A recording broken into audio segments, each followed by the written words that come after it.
midday reading. I don't have to worry about garbage lighting when I have the sun.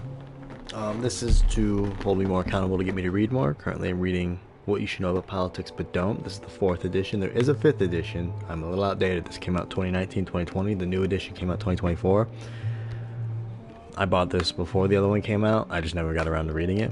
That's on me. But yeah, the goal is to get me to read more.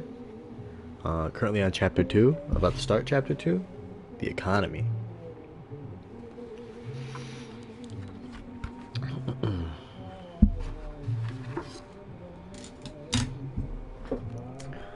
Last chapter was the election and how we run them. Went over things like ranked voting, range voting, political affiliations, etc. So it's going to go over bullet points of what this is going to be about, and then it's going to get into about 40 pages talking about the economy and how it functions, basic things you should know, which is good for me because I don't know anything about the economy, so this will be helpful for me. Chapter 2, the economy. The government's goal is to grow the economy at a moderate pace in order to prevent recessions and depressions. Fiscal policy refers to the federal government's taxing and spending and is controlled by both Congress and the President. Monetary policy controls the supply of money and is set by the Federal Reserve System, the Fed.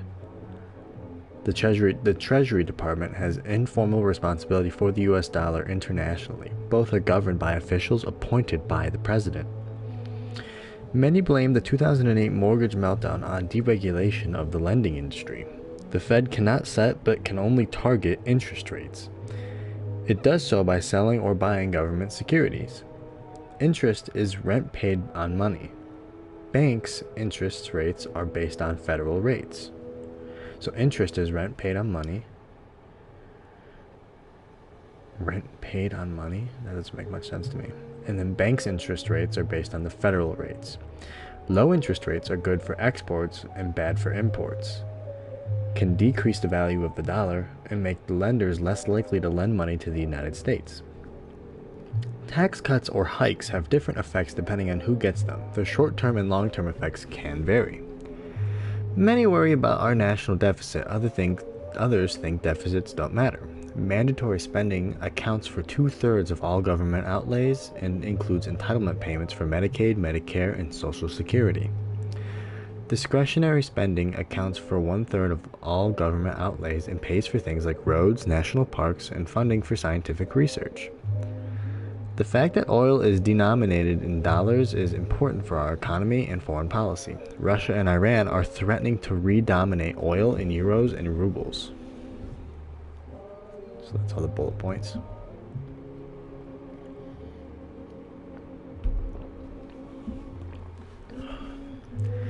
Background to current debates. The economy is perennially one of voters' top issues, but very few of us fully grasp how specific economic indicators, such as the value of the dollar or the amount of the national debt, affect our everyday lives. Few of us know how a politician's views on such indicators are relevant to us, even though the decisions that politicians and officials make about interest rates, taxes, and government spending are critical to our personal economic reality, not to mention the nation's future. The economy is so big, complicated, and variable that it's often hard to see the big picture. We tend to focus on specific issues such as tax cuts or the subprime mortgage crisis. But it's important to recognize that the economy is a complex system in which one policy can have multiple, even contradictory effects, and that there aren't necessarily fixes for economic problems. Pundits often liken the economy to a patient. Some maladies could be cured, but for others, all you can do is address the symptoms and wait it out. Either way, there's always a possibility that the medicine's side effects will do more damage. Either way, there's always a possibility that the medicine's side effects will do more damage than the initial complaint.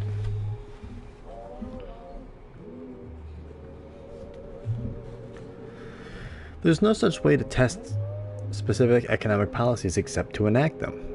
Even published PhDs with expensive computers and proprietary statistical software don't fully understand what effects various policies really have. So keep in mind that any economic debate is always somewhat theoretical. Plus, economists themselves are politicized, and a lot of economic talk is really just ideology veneered by analysis. The economy creates strange political bedfellows and reflects major ideological shifts. For one thing, policies such as deficit spending and economic intervention advocated by Democrats and strongly opposed by Republicans in the early 20th century eventually caught on, so that by the 1960s, that was a mouthful, let me re-say that. For one thing, policies such as deficit spending and economic intervention advocated by Democrats and strongly opposed by Republicans in the early 20th century eventually caught on, so that by the 1960s, Republicans supported some formerly liberal economic ideas. However, conservative views about managing the deficit and debt were touted by Republicans during the 1980s were more commonly held by Democrats in the 1990s and 2000s, but recently, more Republicans have been returning to the fiscal conservative fold. The American economy is often compared to a pie. We want to make a bigger pie, or we want a bigger slice of the pie. President George W. Bush once memorably asserted that we need to make the pie higher. But in banking as in baking, there is such a thing as perfect temperature. The government manages the economy to shield it from major fluctuations. An economy that's too hot or growing too fast is a problem, but so is one that's cooling. To keep the economy humming along at moderate warmth, the government taxes, spends, borrows, prints money, and helps determine interest rates. How we tax and spend is called fiscal policy. How we control the supply of money by targeting interest rates and printing money is called monetary policy. Fiscal policy is set by Congress, but the president has some control too. Monetary policy is almost run entirely by government officials at the Federal Reserve System, the most powerful of whom, the Board of Governors, are appointed by the president for 14-year terms. The chair and vice chair are appointed by the board for 4-year terms. Any discussion of the American economy is inherently set against the backdrop of America's biggest bust, the Great Depression of 1930 to 39. The causes of the Depression were many, and scholars still argue about them, but the Depression was precipitated by the stock market crash of 1929. Government borrowing and spending of World War I made it harder for the economy to recover. Some, including former Federal Reserve Chair Ben Bernanke, think that consumer debt was partly to blame too.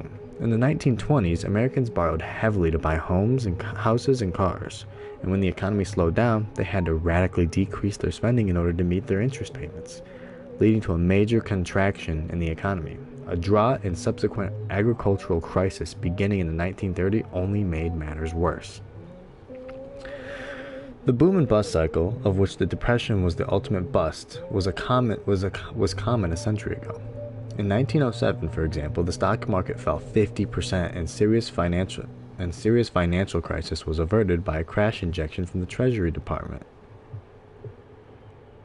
Wait. I misread that.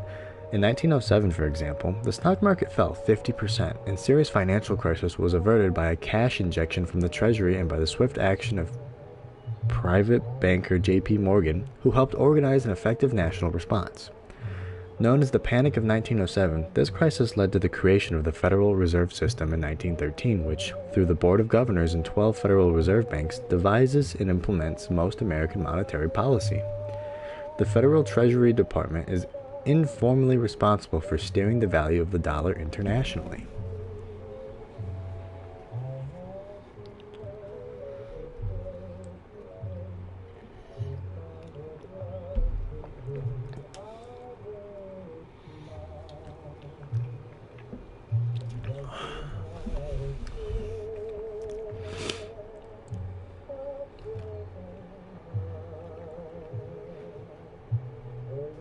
The Federal Treasury Department and the Federal Reserve share an overarching goal: grow the economy but not too quickly. We want more money, but we don't want to make too much too fast because that can lead to bubbles, and those eventually pop, creating recessions, depressions, and panics. To grow the economy is to increase our national GDP, gross domestic product, an estimation of how Okay, so the way it wrote this was a little odd. To grow the economy is to increase our national gross domestic product, or GDP, an estimation of how much value the country produces in a year. In 2011, America's GDP was estimated to be around $15 trillion, the largest of any single nation in the world, although the European Union has a collective GDP that is now slightly higher.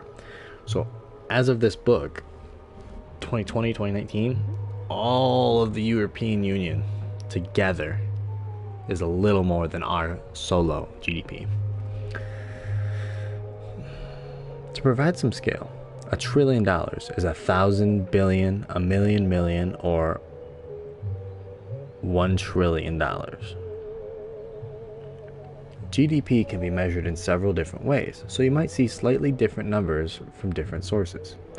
Even more important may be GDP growth measured by every fiscal quarter, a period of 3 months, and expressed as a percentage of the GDP.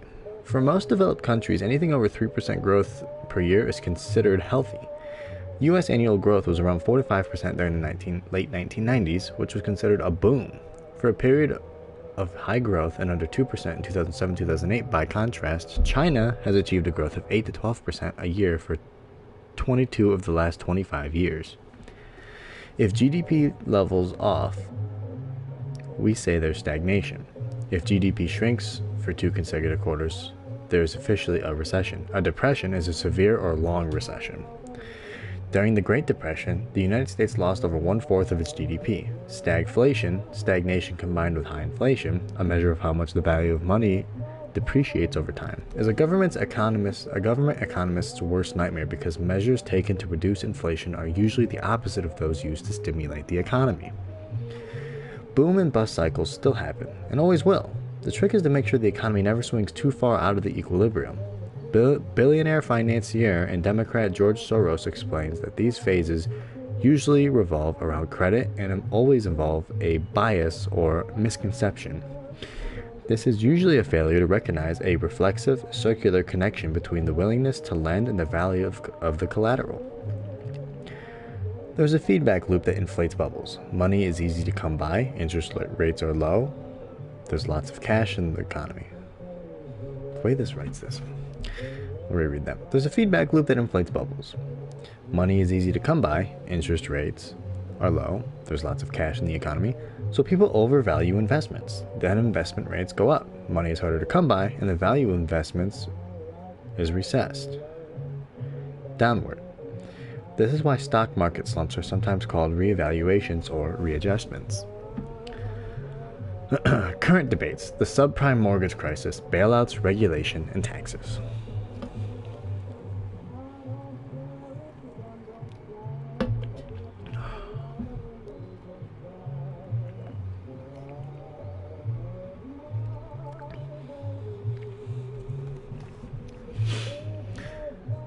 In 2007, a slowdown in the once fiery housing market turned talking heads, and the words subprime mortgage crisis fell from pundits' lips like so many economic pie crumbs.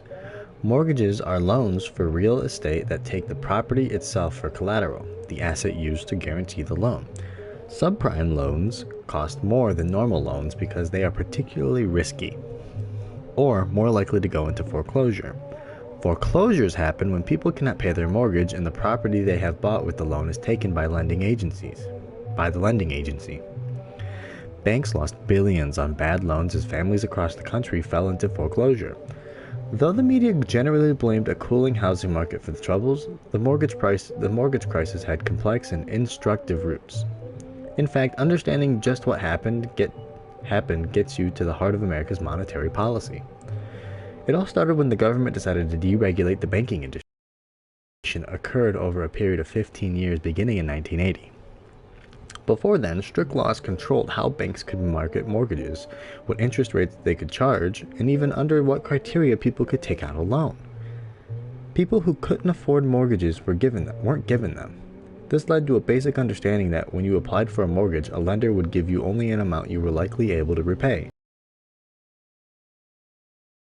Many lenders to entice people into taking out mortgages Very low interest rate mortgages that required either no down payment or a very small one, usually attached to a variable rate mortgage.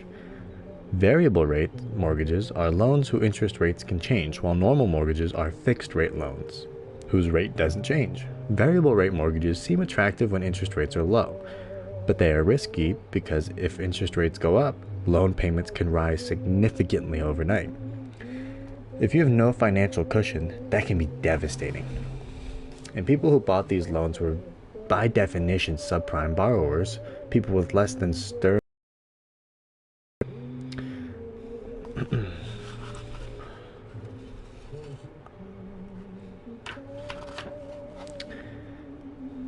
If you have no loans were by definition subprime borrowers, people with less than sterling credit ratings who didn't have a lot of extra money. Variable rate mortgages were popular when the real estate market was very hot and people were buying property to make a quick buck by flipping, meaning that they only held the variable rate mortgage for a short time, thus minimizing their financial risk. At worst, people figured they could refinance in a couple of years into another teaser rate loan.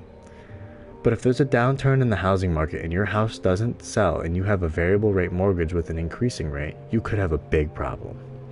In addition to dealing with higher payments from rising interest rates, if you put down no or only a little money, you aren't actually paying down the debt on the house. You're mostly paying interest. If you put down $100,000 on a $500,000 house, you already own 20% of it. If you put down nothing, you don't own anything, and your mortgage payments will still mostly be interest on the loan. You'll be buying the house at a very slow rate. Other kinds of deregulation also spurred the growth in subprime mortgages. Key laws passed in 1986 and 1999 allowed for what's called increased securitization, where loans are bundled into packages and sold as debt security, a bond. It's pretty complicated, but the upshot is that the new laws created incentives for the finance industry to invest in mortgages by betting on the risk of loans. These new financial tools were extremely opaque. On the one hand, people didn't really know what the underlying assets were or how risky the mortgages were. In addition, the ways in which the securities were packaged, how the mortgages were divided up and sold off, made it harder to figure this information out. Indeed, investors couldn't accurately assess the risks of investments they were buying.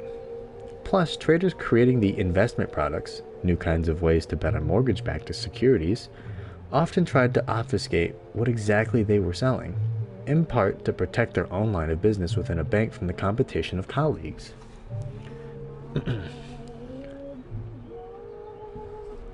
Unfortunately, bankers were ultimately betting on people's ability to pay back questionable loans. When increasing numbers of Americans couldn't make their payments, the value of these securities dropped precipitously. I don't know how to say that properly. Sending many large and imprudent banks into a tailspin. A more serious crisis was averted when a big Main Street bank, Bank of America, bought a big Wall Street mortgage lender, Countrywide, bailing it out from near ruin. Some very large banks, such as Lehman Brothers, were shut down. Others, including Citibank, Morgan Stanley, and Goldman Sachs, were saved by the government. Some were taken over by other banks at cut-rate prices, but in those cases, the combined banks still had to be rescued by the government. This amounted to the largest and most serious financial crisis since 1929.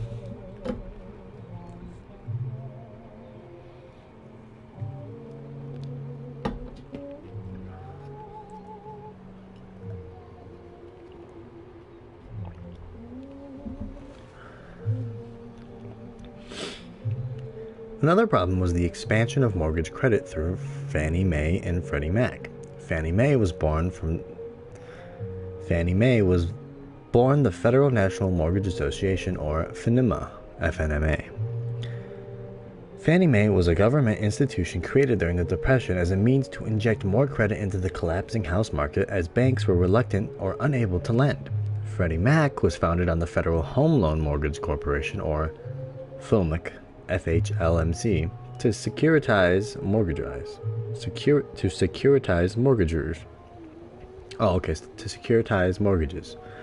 Fannie Mae and Freddie Mac were privatized in the 1960s and were then known as GSEs, government-sponsored enterprises. They were strange beasts, neither quite public nor private. They had private shareholders who received profits, but the federal government appointed some board members. They did not have to pay state income tax, and they were perceived by markets to guarantee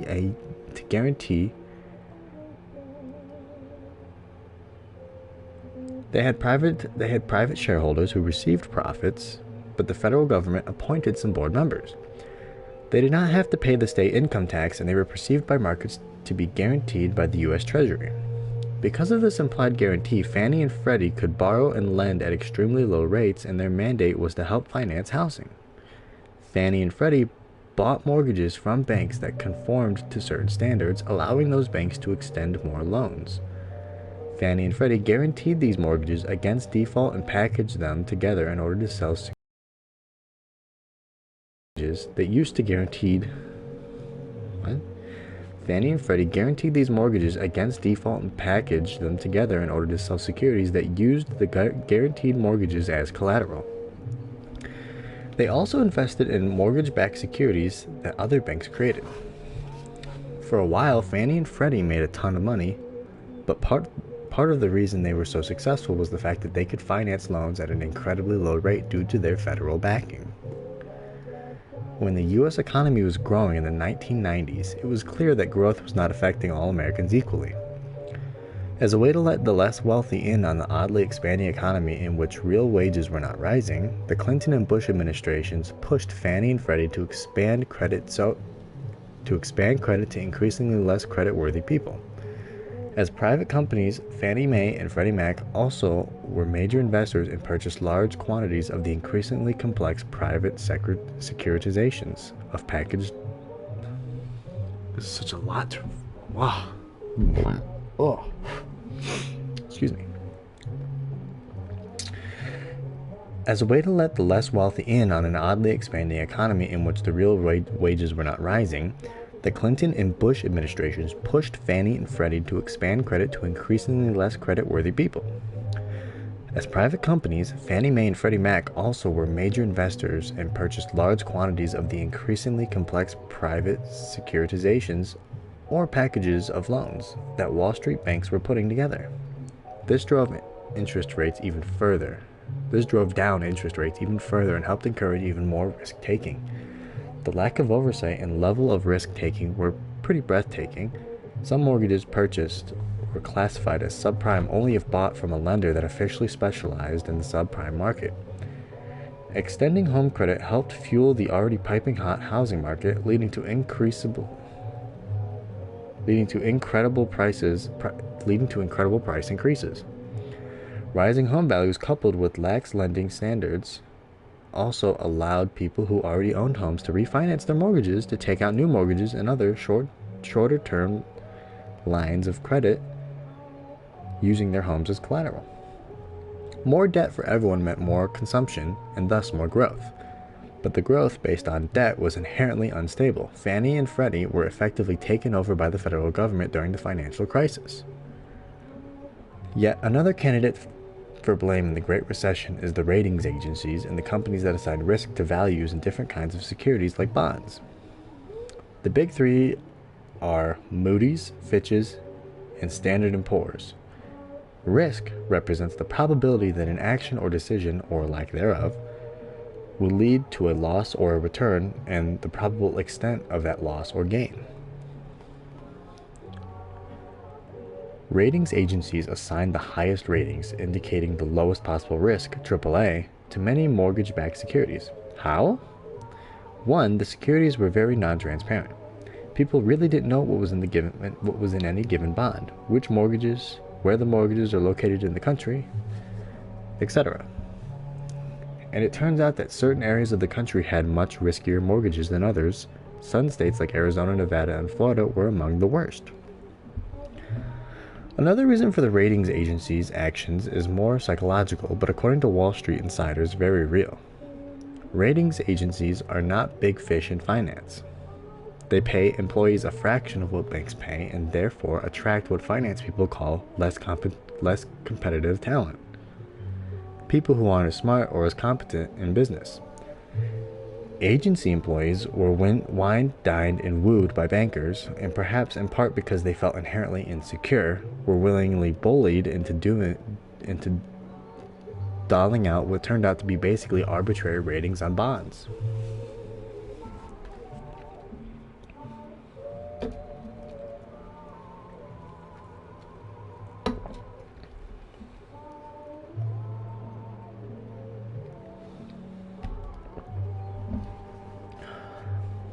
So there were three main pieces to the mortgage crisis. One, there were the people who took out loans they couldn't afford and lenders who pushed and sold those loans, often knowing full well that buyers couldn't afford what lenders were selling. Two, there were banks investing in those loans in new and risky ways. Both were products of deregulation, which was largely fueled by political pressures. Three, there were people who bought the mortgage-backed securities. They were encouraged by the rating agencies, which promised that the risk associated with the securities was extremely low. Many Democrats feel that the lending industry hoodwinked gullible consumers into taking out mortgages they couldn't afford. Pro-business Republicans and some Democrats stress personal responsibility and point out that if people make bad financial decisions, it's their own fault. They weren't forced to take out risky loans, they did it on their own free will. Most Democrats respond that it's only natural that moderate and low-income people wanted to buy a house, a staple American dream, the moment it looked feasible. True. Plus, when people were making tons of money flipping houses, allowing lower-income earners into the mortgage pool offered new opportunities to speculate and perhaps make money. Many Democrats, especially those who would call themselves progressives, argue that people taking out mortgages just assumed a bank would not extend a risky mortgage. Before deregulation, that was a reasonable assumption. They also stress that, in general, lenders are much more financially sophisticated and knowledgeable than the ordinary mortgage buyer. They also stress that, in general, lenders are much more They also stress that, in general, lenders are much more financially sophisticated and knowledgeable than the ordinary mortgage buyer, and further, that lenders have a responsibility to not take advantage of that disparity by, for example, deceiving the people buying their products as to how much those products could cost. Both Democrats and Republicans are right. Of course people want to buy a house. Of course many are ignorant when it comes to money. And of course, it's fundamentally our own responsibility to read the fine print. The real question became, who should assume responsibility once the housing market has failed on the weaknesses of bad loans? Should we force the lending agencies to be less harsh and let homeowners refinance into better loans? Is it better to let people just walk away from their homes? Should we freeze interest rates so that fewer people lose property? Are there other effects of freezing interest rates that are too detrimental to the economy? Should we let banks that got bailed out continue to foreclose on people? The most immediate action needed in 2007 and 2008 was to save banks, which were failing in droves literally overnight. To avert a worldwide depression, the government undertook a series of bailouts. A bailout is a sort of a bad term because it implies exactly the exact opposite. A bailout is sort of a bad term because it implies exactly the opposite of what happens. In a bailout, money is shoveled into a company. But like bailing out a boat, the injection of cash keeps the company afloat. Bailouts using public money are always controversial for two reasons. One, some argue that whatever or whoever needs help shouldn't get it because they haven't been irresponsible or should suffer the consequences. And two, people argue over who else should get that money. That's interesting, because you're just not seeing, like, it's a huge thing with Republicans and some Democrats that it's personal responsibility. If you take out a bad loan, if you make a bad decision, that's on you. But then, like, a lot of these rich companies, modern day Republicans, support billionaires heavily, are making the case that a billion-dollar company should be able to bail out because of bad decision. They should have just made a bad decision. That's your own responsibility. That's just interesting. Theoretically, bailouts are only granted when the company or industry at risk is vital to the functioning of the overall economy, or, for example, in the case of airlines, in the physical functioning of the country. A big problem with the 2007 and 2008 crisis was its scale. Markets were riding the wave of the housing market, which is almost unbelievably huge. We are a big, rich country with a high proportion of property owners. So when the underlying asset went bad, mortgages, it had an enormous effect. Plus, almost everyone had a finger in the subprime pie. Many, probably most, banks didn't even know the extent of their exposure or how much money they had bet on mortgage-backed securities. The largest part of the bailout came from low-cost loans and extended by the Federal Reserve System. At its height, the Federal Reserve lent over $1.2 trillion to banks during the year of crisis, and the Fed extended upwards of $10 trillion, more than 70% of the value of the entire American economy.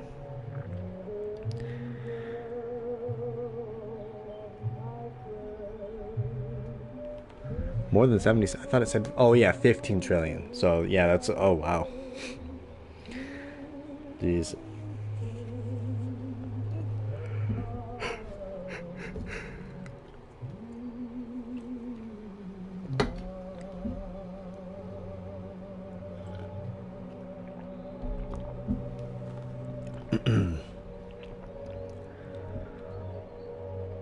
A smaller but better known part of the bailout, the Troubled Asset Relief Program, or TARP, pronounced TARP, was designed to allow the government to buy bad mortgages and securities from banks. In fact, very little of the TARP money went to buying bad mortgages. Instead, the Treasury Department used most of it to buy the stock of the biggest banks, which kept them from going under. TARP was allocated $700 billion, of which $470 billion was committed. Some of the TARP money that has been paid back has included dividend payments and the like, as though TARP funds were a normal investment. Many criticize TARP as overly generous. For example, AIG bailed out with more than $100 billion in TARP and Federal Reserve loans, took that money and paid it out to other banks. AIG owned $13 billion to Goldman Sachs alone for losses incurred on subprime mortgage security bets. In effect, the government paid that debt to Goldman in full. Goldman didn't even take a loss. Many criticize the bailout of AIG as a backdoor bailout for the rest of Wall Street and indeed the global financial system. Even if you think the banking bailout was unfair or don't agree with the bailouts or for ideological reasons, the hard truth is that if the government had not stepped in 2007 to 2008, the banking system would have collapsed. And because banks are so essential to how the economy works, the entire economy would have grounded to a halt. Your bank balance would have been $0. Credit cards wouldn't work. By the way, this really is possible. It's something likely to happen in the... By the way, this really is possible and something like it happened in Iceland in 2008. A banking crisis in this tiny nation was so severe that there was no money in cash machines and the central bank ran out of dollars and euros when the local currency crashed. So while there are some people who are disgusted by the bailout, pretty much nobody in policy or politics or finance thinks that there was any choice once the crisis hit. What has been more debated is 1, how to prevent this from happening again, and 2, how to deal with the other side of the crisis equation for the homeowners. Much less discussed is whether there should be real consequences, fines, even criminal charges for those who got us into this mess.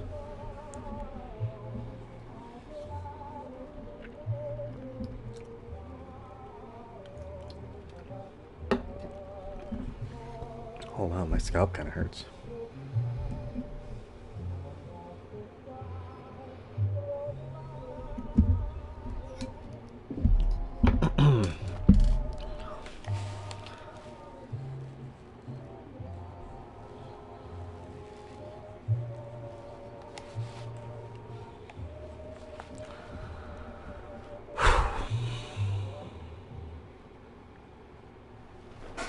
Oh.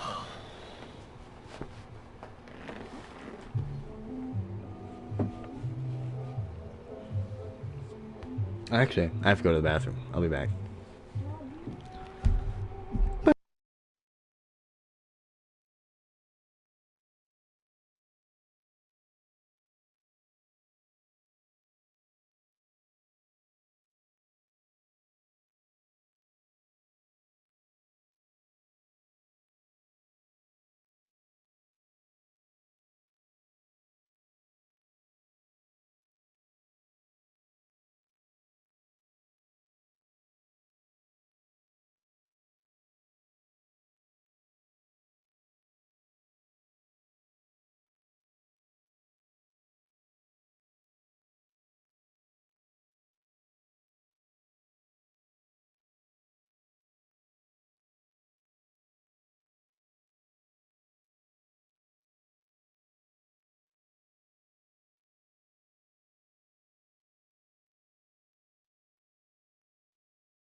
You can't hear this melody. This is a beautiful song.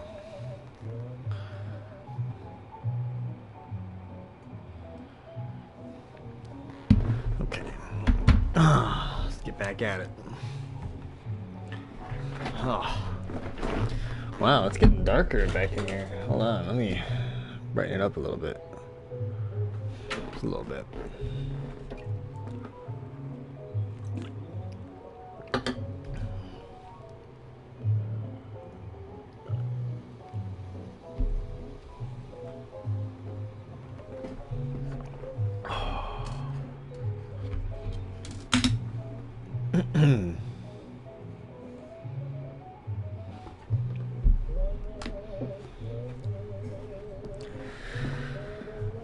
Though some congressional Democrats attempted to include a method of rewriting or refinancing bad loans in the TARP bill in order to stop foreclosures, the Bush administration and some Democrats felt it was politically untenable. When the Obama administration took over, it created several programs with TARP money that were supposed to help modify mortgages and stop foreclosures. Very little of this money was spent, though. The programs are generally seen to have had little impact. Though there is no single federal database for exact numbers, it is estimated that between 6 to 12 million foreclosures occurred between 2006 and 2012. Foreclosures are a huge problem because they cost everyone a ton of money, including the lender, the owner, and the community, which loses tax revenue and sees property values decline. Foreclosures can even lead to more foreclosures. By pushing down property values, they make it more likely that the value of neighboring homes will fall below the amount of their mortgages. When that happens, owners can find themselves throwing money into a financial black hole and often conclude it makes more sense to walk away from their investment in order to cut their losses. This also means that people can't refinance into a better loan with lower interest rates and can't easily sell their house because they can't pay off the old mortgage. In short, mass foreclosures are a very dangerous economic phenomenon. To mitigate the crisis and attempt to thwart a recession, the Fed in 2007 and 2008 also effectively slashed to zero the interest rates it charges banks to borrow from it, or in the federal funds market, hoping to keep the people out of foreclosure and stimulate the economy by encouraging people to borrow and spend money. Though many say that the Fed set interest rates, it only has the power to direct.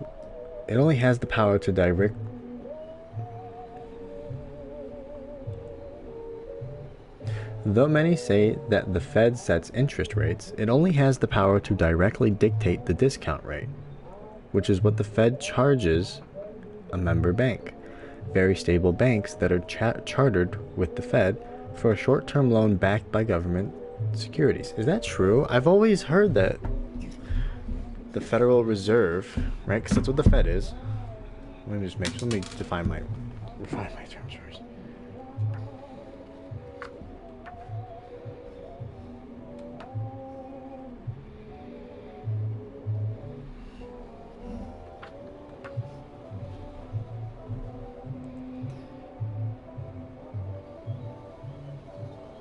Yeah, the Federal Reserve System, the Fed. Okay. And apparently it's a common misconception. Let me look this up. I want to Google this before I take it into as truth.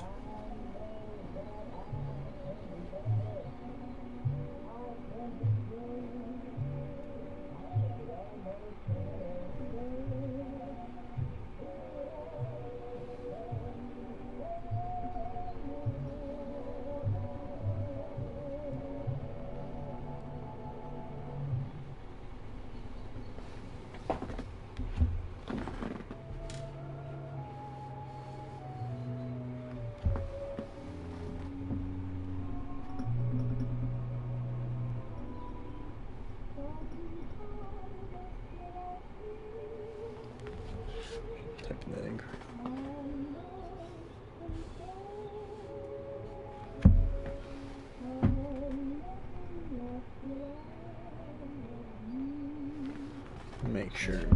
Make sure. Can never hurt to be too sure.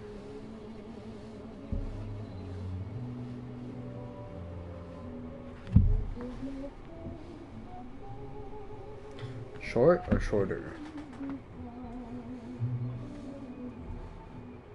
Short-term loan.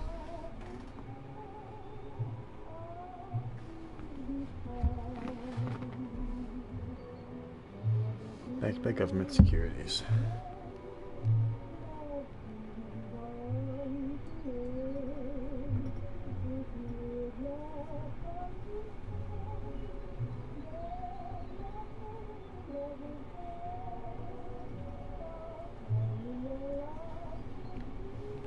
So what I'm reading here is kind of saying that like it's partially true what the book is saying, but there's a bit more nuance to it.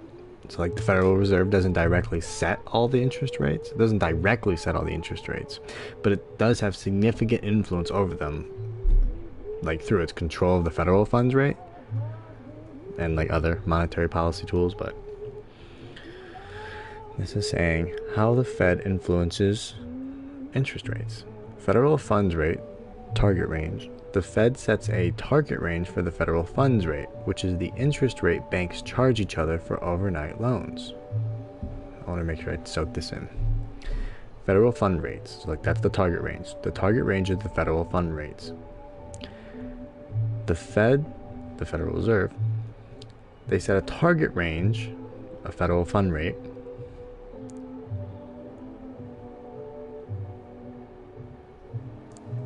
wait. No, they're saying they set a target range for the federal fund rate. So there's a rate, and there's a target range. And they set the target range for the rate, which is the interest rate banks charge each other for overnight loans.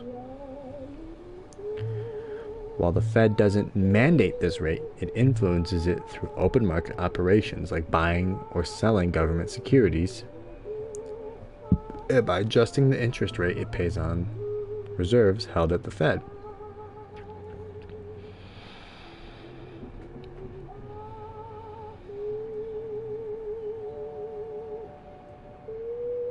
Okay, so then now it's bringing up the discount rate. This is the rate that the Fed directly controls, which is what banks pay when the discount rates are the rate that the Fed directly controls. They have complete control over this. They mandate it, yada, yada, yada. Which is what banks pay when they borrow from the Fed's discount window. However, this is typically a last resort for banks, so it doesn't have as broad an impact as the federal funds rate, so the target range. Then it says open market operations. By buying or selling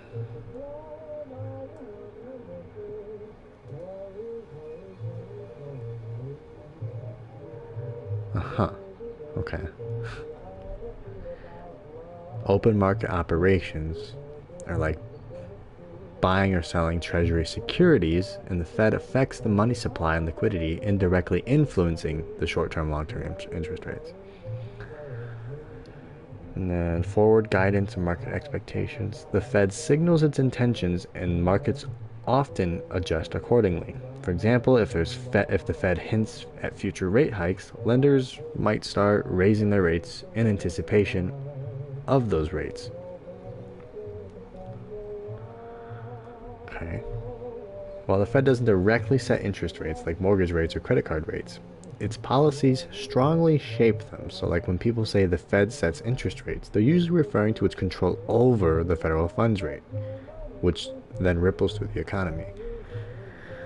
Which again it's the federal fund rate is just like the interest rate that banks charge each other for like overnight loans. And the Federal Reserve doesn't mandate this rate, they just influence it. Home-suckle? Thanks, Home Skillet Deluxe. Thanks, man. Really tying it together. 0 caffeine and 0 sugar? No calories? What's in this? 35 grams of sodium and 100 of potassium. There's almost nothing in this.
Jesus Christ.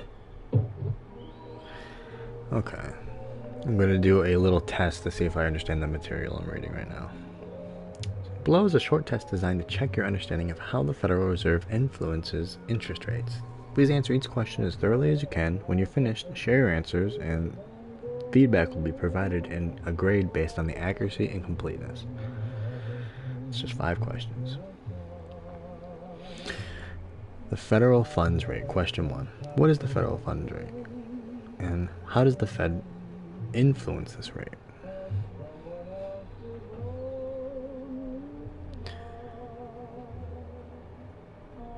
Federal funds rate is... The federal funds rate is...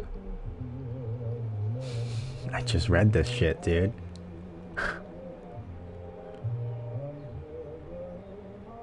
The target interest rate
funds rate is the target interest rate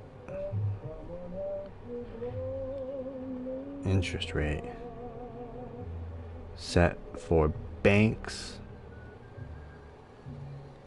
on the overnight loans they give each other. Right? We'll see where that goes. 1B. How does the Fed influence this rate? I think they influence it by... Oh, I'm getting washed out again. They influence this rate. The Fed influences this rate by...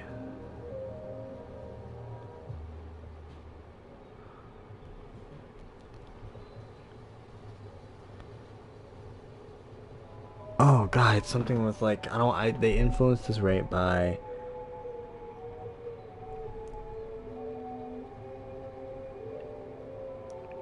it's something with opening and closing markets, I think. No? Oh, fuck. I don't want to cheat. I don't want to read it again. Cheat. I'm trying to test my retention.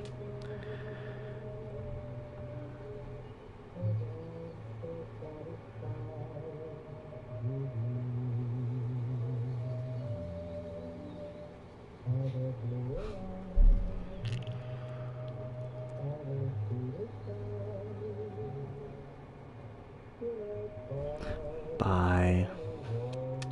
God, I don't know. I don't know how to answer this.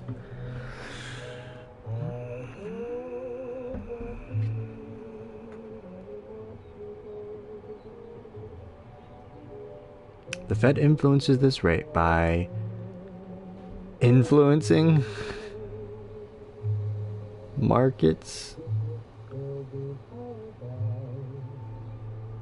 that determine... Oh god.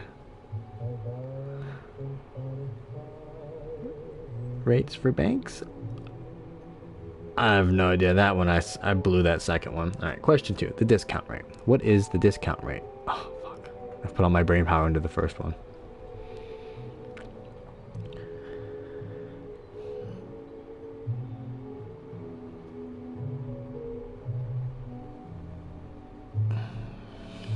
Discount rate is... I just read it too. right? It's like right there, discount rate. Right there. Discount rate is what the Fed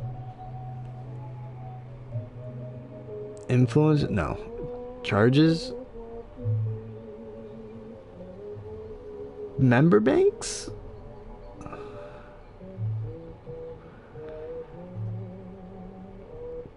to be. How is it different from the federal funds rate in terms of its role in the banking system?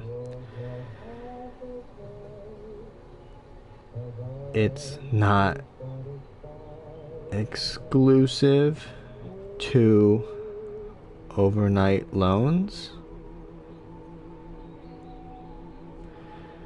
Question 3. Open market operations. What are open market operations? Oh, fuck.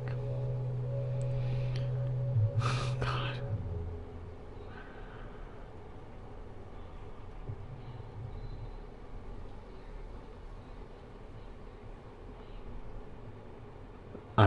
They are operations in the market that are public. I don't know.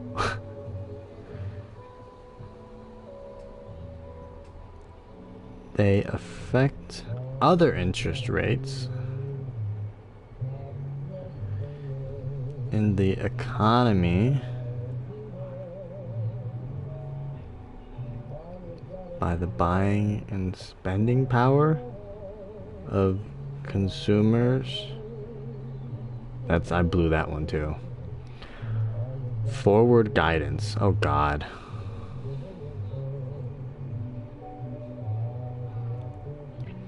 What is forward guidance? And why is it an important tool in the federal monetary policy toolkit? Because you need a guideline or rule.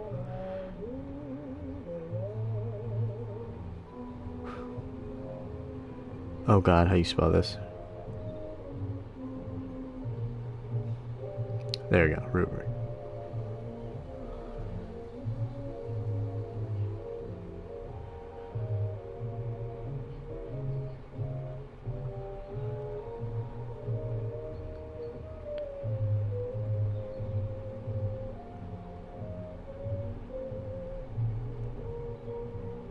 Okay, so the question was, what is forward guidance and why is it an important tool in the Fed's monetary policy toolkit? I said because you need a guideline or rubric to function as a company or market to prepare for decreases or increases in rates.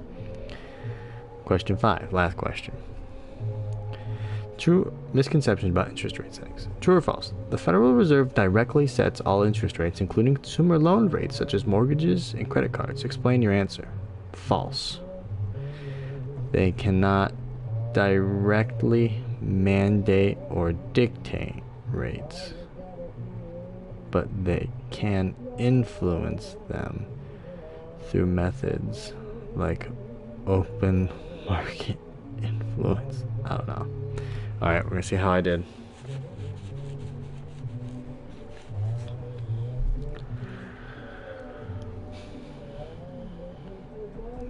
Reviewing and okay. Question 1. Your answers. The federal funds rate is the target interest rate set for banks on the overnight loans they give each other. This answer is essentially correct. You've captured that it's the target rate for overnight lending between banks. My next answer was, the Fed influences rate by influencing markets that determine the rates for banks. Your answer indicates that the Fed influences the rate through market mechanisms, but it would be stronger with more detail. For instance, the Fed uses open market operations, adjusts the interest rate on reserves, and provides forward guidance to affect the rate. Okay, I don't know what that means, right? Because I feel like I just said that. I feel like I just said before that they don't target. Your answer indicates that okay. For instance, the Fed uses open market operations, adjusts the interest rate on reserves, and provides forward guidance to affect the rate. The discount rate. My answers. The discount rate is what the Fed charges member banks.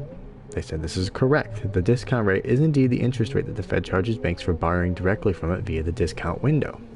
Then I said the next answer was, it's not exclusive to overnight loans. The response is a bit unclear. The key difference is that the discount rate is set by the Fed for direct lending, usually used as a backup source for liquidity, whereas the federal funds rate is determined by interbank lending. Also, discount window loans aren't the primary means for banks to fund daily operations. They serve more as a safety valve. Clarifying that point would improve your answer. Okay. Open market. They are operations in the market that are public. This answer is very vague.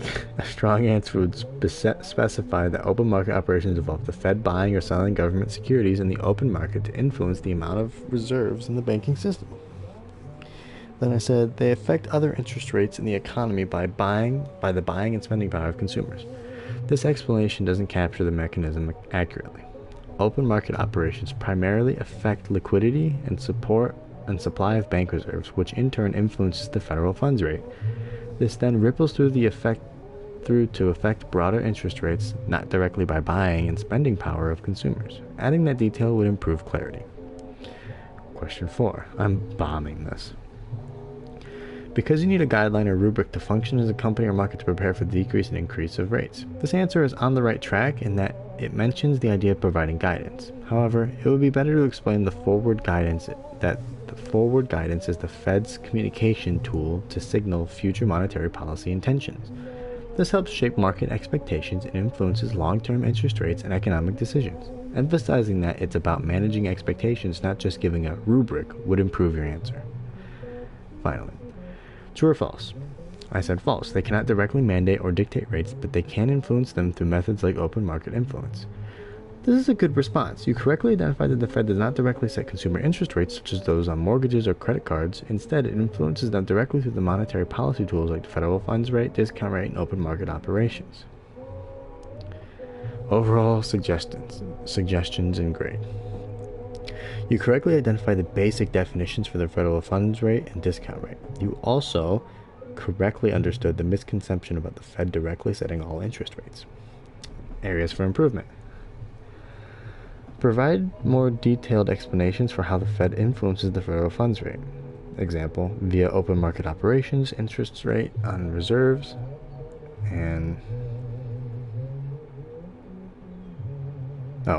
provide more detail. So this is areas for improvement. Provide more detailed explanations for how the Fed influences the federal funds rate.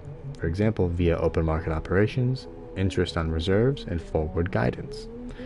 Clarify the specific mechanisms by which open market operations affect the banking system rather than attributing it broadly to consumer spending.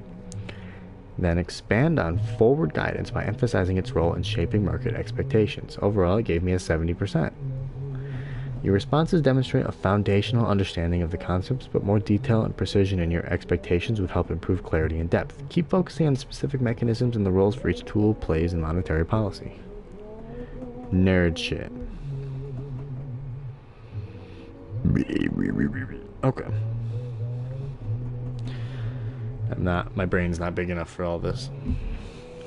Truth be told, this is a lot.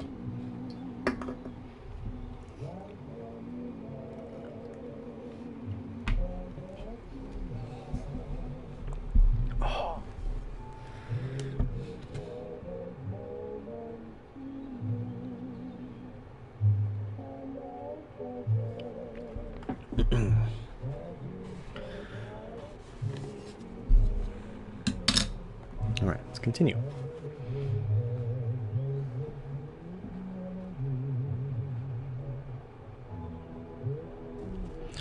Though many say that the Fed sets interest rates, it only has the power to directly dictate the discount rate, which is what the Fed charges a member bank. Very stable banks that are chartered with the Fed for a short-term loan backed by government securities. The benchmark rate against which other rates are set by banks and lending agencies is called the federal funds rate. The Fed can only target that number by selling or buying government securities called treasury bills. This is open market operations. Oh, we just went over all this. The way the Fed influences the money supply by either taking some or putting more into circulation. The Fed can also print money to accomplish the same goal. As the crisis shaded into the Great Recession, politicians, economists, finance leaders, and regulators tried to figure out how to prevent future meltdowns. The main piece of legislation was the Dodd-Frank Wall Street Reform and Consumer Protection Act of 2010, called Dodd-Frank, sponsored by Democratic Senator Chris Dodd, CT, and Representative Barney Frank, MA.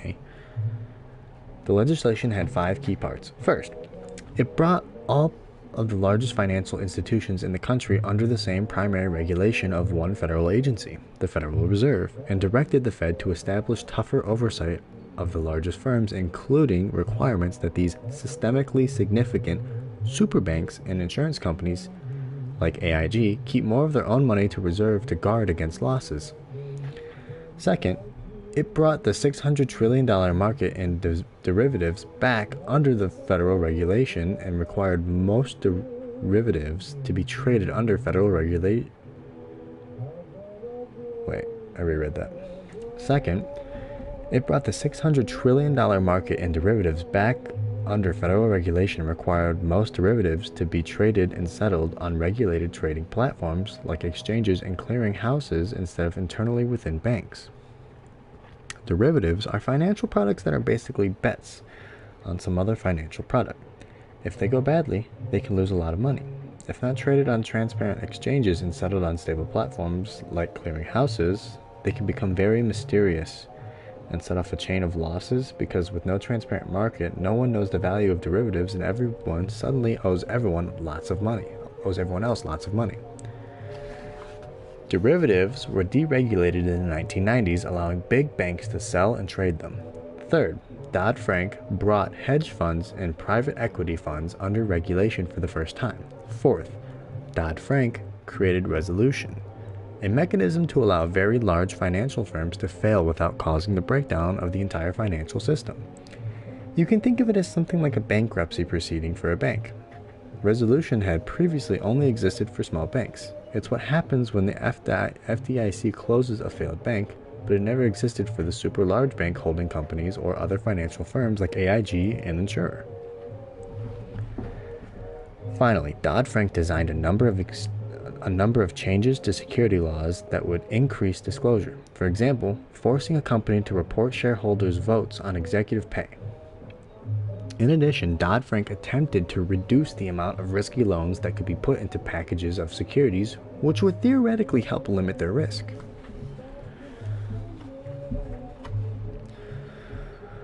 One of the most talked about provisions of Dodd-Frank was the Volcker Rule, part of the Merkley-Levin Amendment, sponsored by Democrats Jeff Merkley, OR, and Carl Levin, MI. The Volcker Rule was invented by economist Paul Volcker, chair of the Federal Reserve for 8 years under Presidents Carter and Reagan, and a precinktly early vocal opponents to banks risk-taking in the 1990s and 2000s. Basically, the Volcker Rule is a modern version of the Glass-Steagall Act of 1933, which was one of the major reforms born out of the Great Depression. Glass-Steagall separated banks into 2 different kinds of institutions: commercial banks and investment banks. Commercial banks do the basic business of banking. They take deposits and lend out money. Investment banks, on the other hand, raise capital for individuals and institutions, and they make markets. Market makers are individuals or institutions who quote both a price at which they are willing to buy something and a price at which they are willing to sell something. It's really a kind of credit extension that matches buyers and sellers. And because traders can only make money on the difference between the buy and sell price, called the spread, and because they aren't holding the asset for very long, from just minutes to at most a couple days, they can make a steady stream of money, but they can't pull in extremely high returns. A good example of market making is the activity of currency dealers at the airport. They buy and sell currencies at different rates, but they don't hold enough money to make big bets on currency fluctuations. The Volcker Rule would restrict banks to taking deposits, lending, and market making, and would prevent banks from engaging in proprietary trading, a different activity than the traditional acts of taking deposits and extending loans. Banks can engage in proprietary trading both internally and by running other kinds of organizations, like hedge funds and private equity funds. Hedge funds are pools of money that are invested in such a way as to, theoretically, make money no matter what the market is doing. Hedge funds often make bets that offset each other somewhat, called hedging. Hedge funds are largely unregulated because of this are restricted to very wealthy individuals and large institutional investors who are assumed to be knowledgeable enough to handle the larger amounts of risk involved. Private equity firms buy a stake in a private company and usually work to try and make the company more profitable.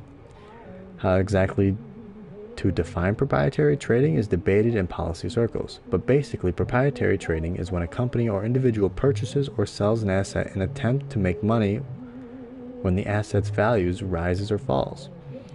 You buy stock in Apple because you think the value of the stock will go up. You could also think that Apple will lose value and bet against it. Opponents of the Volcker Rule, or of regulation in general, argue that this definition is impossible to regulate because you have to enter the hearts and minds of a trader. You have to judge his or her intentions. Advocates for regulation disagree and say that everything that is not market making is proprietary trading. If a bank holds an asset for more than a couple of days, they say it is engaged in proprietary trading. Supporters of regulation say that banks shouldn't be able to invest in this way for two main reasons. One, banking is too essential to the functioning of the entire economic system to expose it to too much risk, as 2007 and 2008 clearly demonstrated. And two, because big banks that have access to special government resources, promoters of regulation before that, banks should not be allowed to engage in very risky behaviors or they are abusing their privilege. Another issue has been how banks fund their own proprietary trading arms, usually with risky short-term loans. For example, in the run-up to the financial crisis, banks such as Citigroup were creating and selling subprime securities, ostensibly for clients who wanted to trade them. However, the banks decided to make huge bets in those subprime securities, the kind of thing hedge funds do. When those bets went bad, the bank needed to be bailed out to the tune of nearly $50 billion from TARP and well over $2 trillion in loans from the Fed. Another good example was that the State Street Bank, which had a proprietary trading fund that started hemorrhaging money. To protect clients of trading fund, State Street poured money into it from their other business. But this left the bank proper in serious trouble, necessitating a federal bailout. Many believe that even as banks became more aware of the risks they were carrying, they didn't take drastic action to rectify the situation because they knew the Fed would step in and give them enough money to keep going. Those who support regulation reform also think that banks were unfair to clients. Banks were watching what their clients were betting on and getting a sense of the overall market. When mortgage-backed securities were hot, they got in on the action, buying those assets for the bank itself. But what happens when you see the market tanking, which you, as a banker at a globalized firm, are especially able to do? If, like Goldman Sachs 2007, you see it early enough, you dump those assets before your clients can, in order to minimize your losses. You might even sell your assets to other clients and fail to inform them that you think these things are a terrible bet. If your client starts selling their own positions, the investments they have made, they will drive down the price of the assets you yourself hold by putting more supply in the market. But if you sell off the assets, you basically hang your clients out to dry, not only because you depress the market further, but also because you have handed your clients assets you expect to lose money.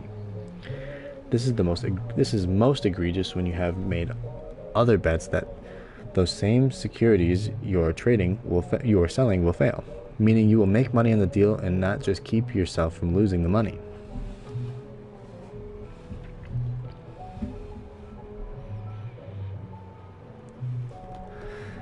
A number of Wall Street banks did exactly this in 2007 and 2008, and it became the center of attention during prominent hearings held by Senator Carl Levin in 2008. With big bets of their own at stake, banks had to choose who to protect, themselves or their clients. Pro-regulators charged that many banks in the late 2000s were looking out for themselves instead of clients more often than not. The fact that the government has consistently chosen top-down intervention like bank bailouts rather than bottom-up intervention like renegotiating mortgages for individuals, joined with rising income inequality and a jobless economy recovery, created pressures that exploded in 2011 with the Occupy Wall Street movement, or OWS, in New York. The movement spread to other cities and countries and is generally called the Occupy movement.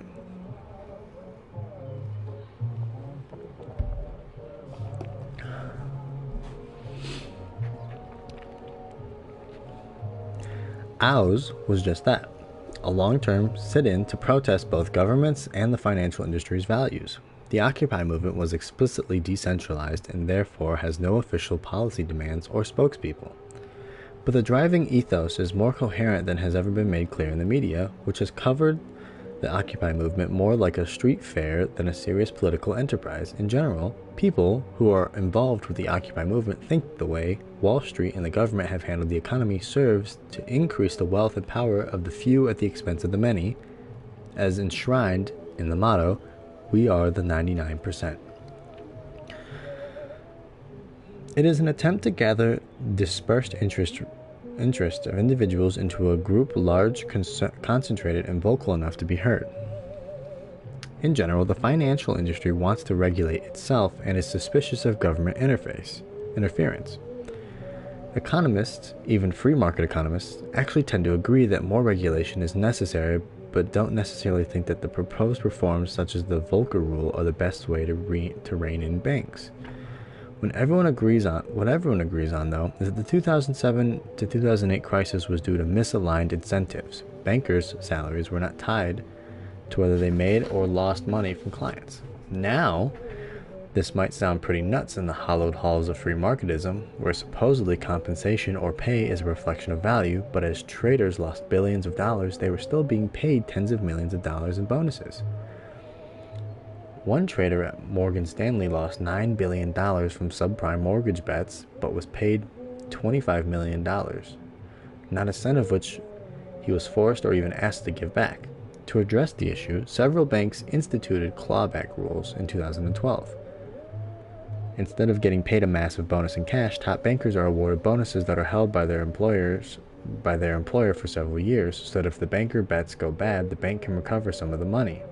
Those who support reform think proposed clawback rules don't go far enough in realigning incentives for bankers. Some believe that allowing banks to be publicly traded companies also skewed incentives. Before 1970, all banks were partnerships, a kind of legal association in which owners are personally liable for the business's loss and gains, so owners were both present and profoundly affected by the bank's performance. If the bank lost money, the partners lost money. However, when a bank is a publicly traded company, the stockholders are owners, and the stockholders own a minute portion of the company. Yet another example of dispersed interests. It is true that employees of banks have an interest in the bank doing well, especially because senior members hold a lot of stock themselves.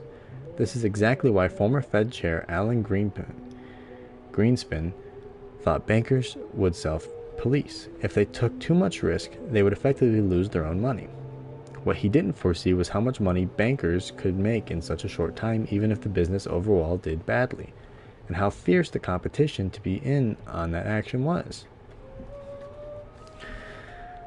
The severity of the crisis was also due to the fact that banks were over-leveraged, which means they carried a high ratio of debt to equity, a measure of what you owe against what you own. Leverage is a way to make a bet worth more. You take $1,000, borrow $5,000 from mom and dad, and buy $6,000 worth of stock in Apple. If the stock value goes up, you have made 5 times the amount of money by borrowing than you otherwise might have. Of course, you can lose 5 times as much too. Banks were using a lot of debt to make bigger bets than they could afford on their own.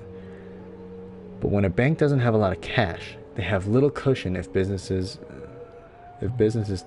takes a turn for the worse, heightening the likelihood that they will have to turn to the government and the taxpayer for help. In 2004, rules that had limited investment banks to to debt to equity ratios of 12 or 15 to 1 were altered to allow banks debt to equity ratios of 30 to 40 to 1, and sometimes even more. That means, in our above example, that you borrowed $40,000 from your parents, there have been many calls to increase equity requirements for banks. Just to keep the blame game going, you should know that most all Democrats, many Republicans, and pretty much every economist blame the Fed in part for the mortgage meltdown. In the 1990s and early 2000s, Chair Alan Greenspan kept interest rates low to make borrowing easy and thereby encourage investment. Those low interest rates were thought to inflate and then explode the internet bubble, to overvalue the stock market and then cause it to contract quickly. Many stockholders lost lots of money in 2000 and 2001 from this economic turnaround. But the overall economy stayed afloat, partly because the stock bubble represented a relatively small portion of the giant American economy, and partly because the housing market soared. What people lost in stock, they made up in the rising value of their homes, and houses gained value partly because of the money was still easy to come by. Deregulated banks let most anyone take out a mortgage, and low interest rates made buying a house relatively cheap. In addition, the expansion of credit allowed people to take out a second mortgage or home equity line of credit. People had more money to spend, so they didn't notice that a manufacturing job decreased in the United States and wages went stagnant. They were effectively making less money than they did before. At the same time, China was selling the United States lots of goods but was pegging its currency to the US dollar below the market rate, making it cheaper to buy stuff from China than it should have been. So China ended up with lots of US dollars, which it then poured into buying US treasuries and Fannie and Freddie debt. This further kept interest rates low and pushed leaders to find even riskier borrowers to sell their loans to. And it encouraged them to find trickier ways to get more out of those loans. Together, this fueled more loans to people who couldn't afford them and more loans that were likely to blow up on the consumer. The increased demand for housing, however, inflated prices. A common byproduct of low interest rates is inflation, a measure of how much the value of money depreciates due to higher prices. Economists determine inflation by measuring prices of various goods and services in the Consumer Price Index, CPI. High levels of inflation are bad for business because mounting prices make predicting future costs difficult, and because dropping values of money inherently decreases one's purchasing power. U.S. inflation averaged around 2% a year in the 1990s and the first decade of the new century. So say you left $1 in a pair of jeans buried in your closet in 2005, a year later you'll find the dollar. Technically, that dollar is worth only about 98 cents because everything in 2006 was, on average, about 2% more expensive than in 2005. Many economists were deeply concerned that the Fed's policy of quantitative easing, which simply means that printing more money, was going to lead to hyperinflation because the policy devalues the dollar. Each one is worth less if there are more of them. Okay. Interest rates and inflation bring up other issues too that spill beyond our domestic shores. But to explain this, we need to get into fiscal policy, or how the government taxes and spends. Okay, the next section is taxes. I need to urinate, to use the bathroom. I'll be back.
Oh, okay. Lovely piss. Lovely piss. Good trickle.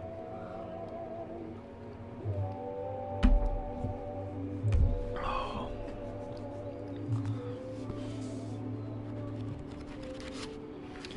Alright. Going on to the taxes section. Fun.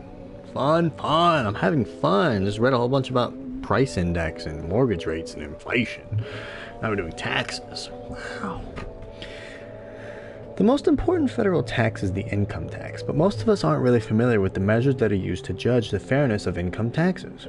There are two important concepts, the marginal tax rate and the effective tax rate. The marginal tax rate is a measure of the change in your tax obligation as income rises. It's how much you pay on the last dollar you earn. In 2011, less than 20% of Americans paid over 15% marginal tax rate. The highest marginal tax bracket in 2011 was 35%. The effective tax rate is simply how much total tax you pay divided by how much taxable income you earn. Major changes to the tax code occurred under the Republican President George W. Bush, who cut several different taxes in 2001. Though they were popular, politicians and economists debated the tax cuts' effects. Some were convinced that the cuts were reckless. Others were certain that they stimulated the economy. Part of the debate stems from the fact that all tax cuts are not created equal. Tax cuts for the middle class have different effects than those for the wealthy, and the short-term and long-term effects of tax cuts or tax hikes can vary greatly. First, let's examine what the tax cuts were, and then look at their result. The tax cuts that helped low and middle-income citizens included the establishment of a 10% bracket, an increase in the child care tax credit, and the elimination of the so-called marriage penalty. Cuts on dividend taxes, capital gains, and the estate tax mostly benefited the wealthy, but also upper middle class and some middle class citizens. Congressional Democrats supported the first group of cuts, while most opposed the second. Republicans generally favored all the cuts. Though Republicans would have liked to make the cuts permanent, they needed the support of some moderate Democrats who prevented them from negotiating a big enough increase in the deficit to fund the cuts in perpetuity. Congressional Republicans therefore had to squeeze tax cuts under a certain monetary cap and within a given time frame, so they set most of the 2001 tax cuts to expire in 2010 or 2011. Plus, there's no such thing as a truly permanent tax cut because Congress can always pass a new law nullifying or changing old ones. Making tax cuts permanent really means making them into standing law that won't automatically expire at a given time. The lowest income tax rate before the Bush tax cuts appropriated 15% of a family's income. When's the next stream? You're in it right now. It just depends on when I read this. As I read this, what I'm feeling, I'm about that far in. So this is a long chapter. It's like 40 pages. It's a lot of like dense information. I'm not likely to read a second chapter tonight. Yucky. I might stream video games with my friends later. We might hop on Overwatch and play games. I don't know. We'll see. We'll see how that goes. But what up, fart? Kisses on the forehead.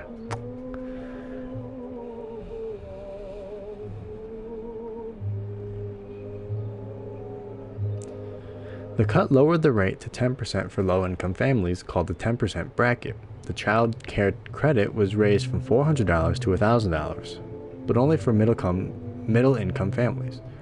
The marriage penalty, which varies by year, can affect a surprising number of Americans. In up to 43% of married couples, individuals pay more income tax once married than they would have if they were single and filed their income tax returns separately.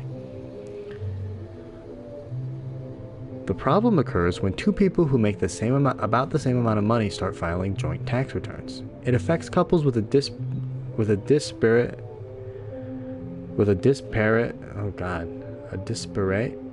I don't know how to say that word. With a disparate.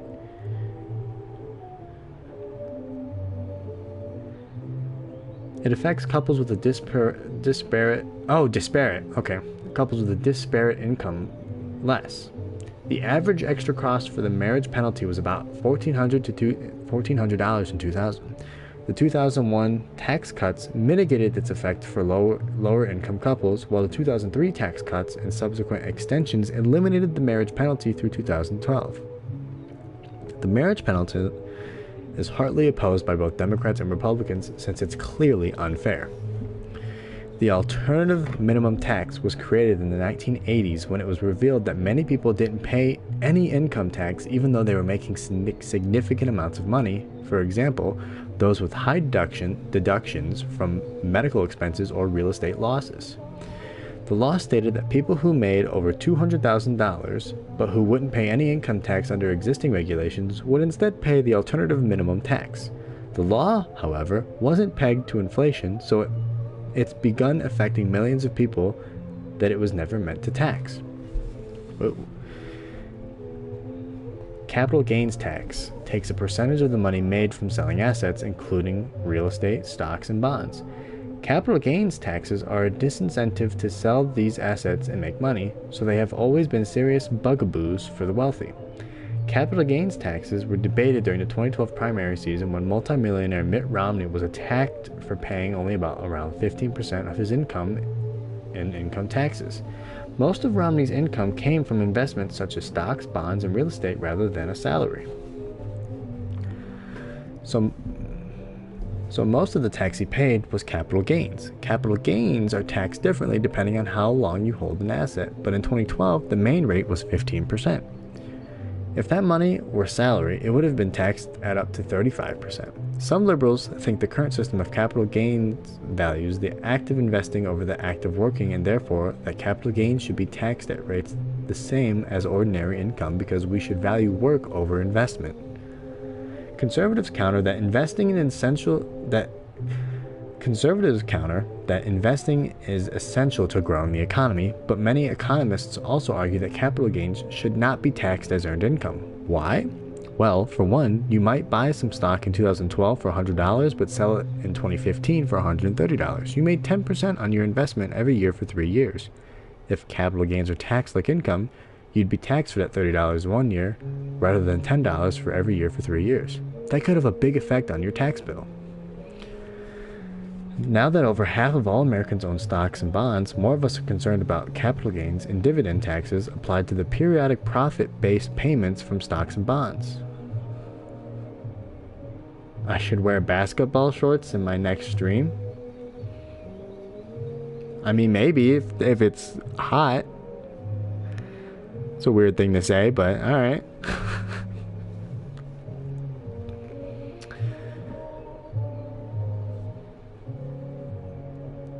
The common liberal argument that capital gains and dividend taxes affect the wealthy is less true than it used to be. They now touch many middle-class households. However, they affect the wealthy more, and they don't involve low-income individuals. Since taxes redistribute money, they're at the heart of discussions about the rising socioeconomic inequality in America. Wealth is becoming extremely concentrated. For example, the wealthiest 400 families own as much as the bottom 150 million Americans and pay an effective tax rate of about 18%. Billionaire investor and Democrat Warren Buffett caught the attention of the media when he pointed out his own secretary pays a higher tax rate than he does. Of course, he pays more in tax. Huh? Invited me to a party. A player invited one of your groups to a party?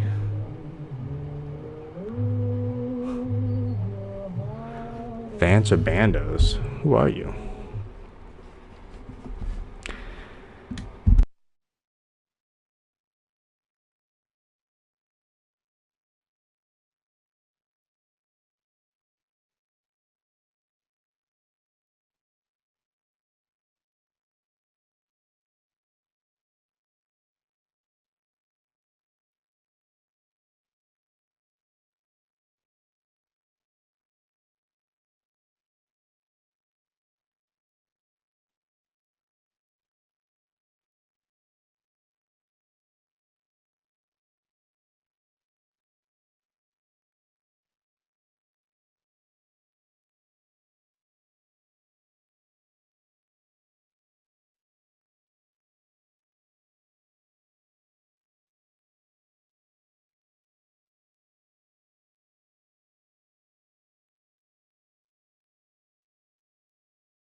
Why are you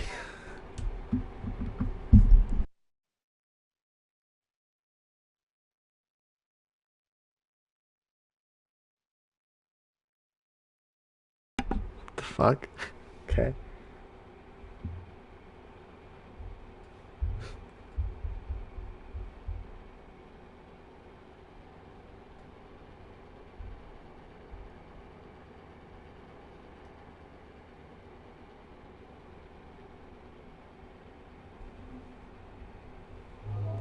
That was odd.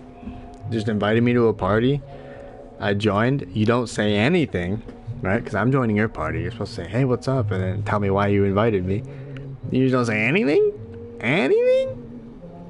Okay.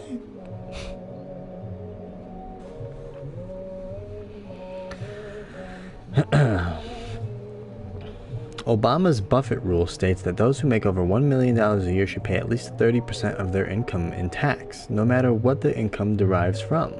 If you think taxes are high now, in the 1950s, the top income bracket paid 90% of income to federal taxes. This was true in many other countries, including Great Britain. The discussion over tax rates led to a series of attacks entirely from politicians and pundits on the right, on the fact that the poor don't pay income tax. This is usually incorrectly shortened to saying that they pay no tax, but people who don't make enough to pay income tax still pay payroll tax, in addition to the sales tax and other indirect taxes like excise duties. Payroll taxes are paid in part by employers and in part by the employee via withholding by the employer and the fund's Social Security and Medicare. Payroll taxes are paid in part by employers and in part by the employee via withholding by the employer and fund Social Security and Medicare. In 2009, Congress passed a payroll tax holiday, which was extended with broad bipartisan support until the end of 2012. The holiday decreased the amount of payroll tax tax an employee pays by about a third, from 6.2 to 4.2%. The payroll tax decrease affected 160 million people, saving each person about $1,000 on average. The cut was popular, as most economists believe that if it weren't extended, economic growth would have been reduced by almost 1%. When the economy is only growing at 2 to 3% annually, the payroll tax holiday creates a major economic stimulus. But, of course, if the payroll tax is cut, the money isn't going into Social Security accounts, and members of Congress have to find a way to keep the Social Security accounts full. The latest solution was to shift money from general funds into the Social Security account, thus increasing the deficit but maintaining the funding for Social Security. The tax that most disparately affects the wealthy is what liberals call the estate tax and the conservatives call the death tax. Among conservatives and libertarians, this tax is downright detested, but there is a group of Democrats who are very committed to maintaining it. The death/estate tax allows the government to appropriate significant portions of estates or the net worth of a deceased individual. The tax may be unpopular, but it brings in a fair amount of money, so it's hard for even politicians most opposed to it to eliminate it entirely. Most years, the tax only applies to estates worth more than a certain amount, but this benchmark has been extremely variable because of congressional rule called pay-go, which requires any reduction in tax revenue to be offset by reductions in spending or increases in other revenue.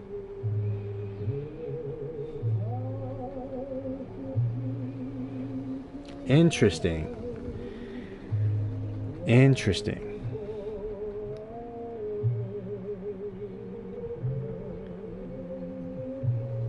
There's a congressional rule called pay-go, which requires any reduction in tax revenue to be offset by reductions in spending or increases in other revenue. So like if you're going to reduce taxes, if you're going to cut taxes, you have to offset it with spending cuts. Interesting. I like that.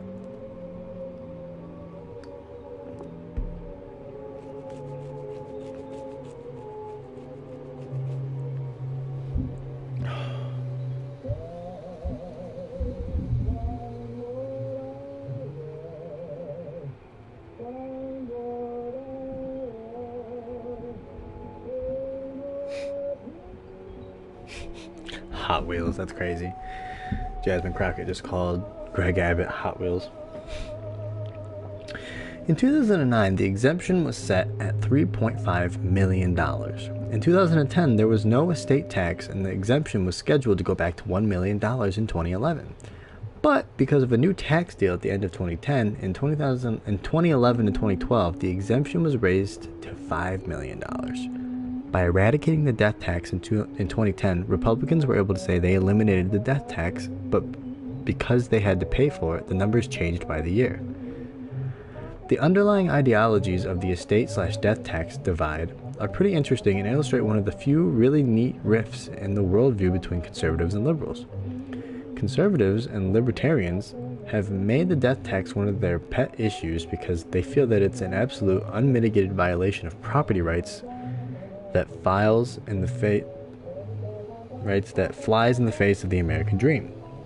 Their reasoning goes something like this: if you work hard, you can do well financially, and a main reason to do that is to provide for your family and friends. The government, therefore, should not take your property when you die. Further, they say that tax is a violation of individual liberty because it allows the government to usurp an individual's own wishes as to the disbursement of his or her property. Many contend that the death tax is a disincentive to work hard, earn money, and get ahead. What's the point if you don't get to pass on the fruit of your labor? Fascinatingly, liberals make exactly the opposite argument about incentives. They feel that eliminating the estate tax is a disincentive to achieve because it encourages heirs not to work hard, since they stand to inherit lots of money from their wealthy families. This is a classic difference between conservatives and liberals. Conservatives often focus on the interest of the individual, while liberals tend to want to further interest of society in general. Another argument against the estate tax that particularly rankles many Democrats is the claim that it taxes money twice, or is a form of double taxation. Double taxation, estate tax advocates point out, happens all the time. For instance, income is taxed on both a federal and state level, except in a few states like Texas. Plus, we pay sales tax, yet another form of double taxation. Furthermore, many of the wealthiest Americans who have inherited stakes in family companies have never paid taxes on large portions of their wealth because it has never been converted into capital gains or income. Thank you, that was funny. I sent that to my friends, the comment that you left. That was funny. Because it didn't say fire, it just said whatever the username you have. So I was like, who is this? And why did they time exactly where I tooted? That's so odd. But I found out, Finally, because the estate tax brings in significant revenue, most proposals to end it include a provision to change the basis of taxation from a stepped-up basis, what we currently have, to a carryover basis, which few supporters of eliminating the death tax know. Here's how it would work. You inherit a house from your grandmother. Grandma bought it in 1940 before the area developed, and she paid $25,000. When she passed away in 1995, the house was valued at $800,000, but because of a housing boom, it's now worth $1 million. You're never going to live there, so you decide to sell the house. Under a stepped-up basis, you'd owe capital gains tax on $200,000, the amount the house gained in value while you owned it. If you sold the house now. Under a carryover basis, you would pay capital gains not on what the house was worth when you inherited it, but what it was when your grandmother acquired it. So you wouldn't pay capital gains on $200,000, but on $975,000. And that would only work if you knew how much grandma paid in the first place. What if there was no records? How would you value the house in 1940? Are there historical real estate agents? The impracticality of carryover is one reason these plans have never made it very far in Congress.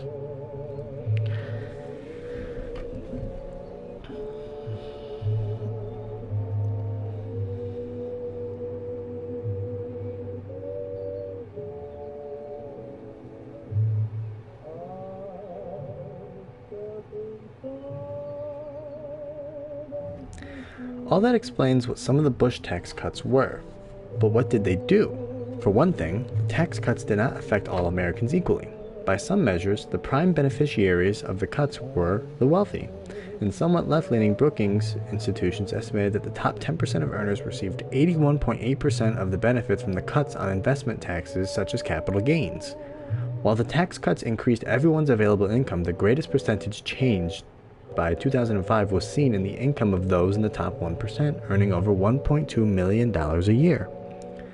This group's income went up by 7.6%. The lowest income group had an income increase of only 1.6% from the tax cuts.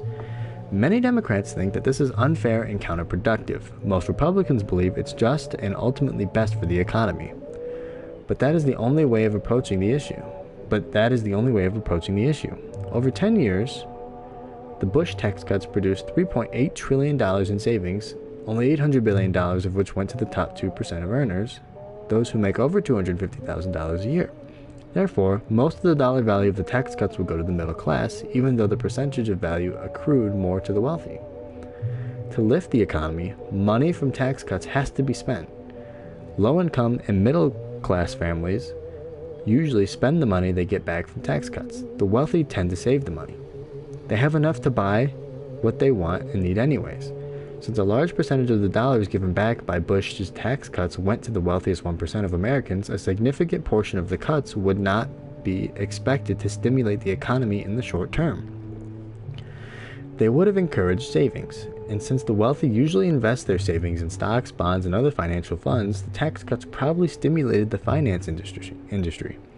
Many Republicans would argue that it's fundamentally good for the economy. Republicans reasoned that cutting taxes on the wealthy helped the economy so much that the Bush cuts paid for themselves. However, even conservative institutions such as the Wall Street Journal disagreed, indicating that their benefit to the economy was less than their cost in lost federal revenue. Most Republicans think that taxes in general are bad. Small government Republicans believe taxes only encourage a bloated bureaucracy. They think that more socialized governments are less free and are concerned with the political, not just economic, implications of taxation. A different strand of conservative thought shuns taxes as a fetter to the free market, which will do best and produce most with the least regulation.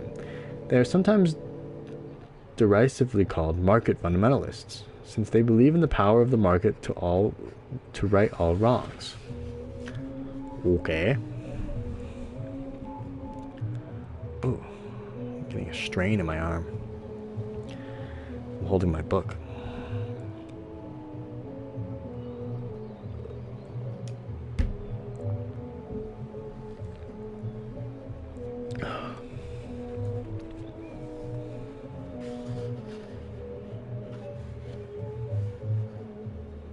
"12 pages left. Nice.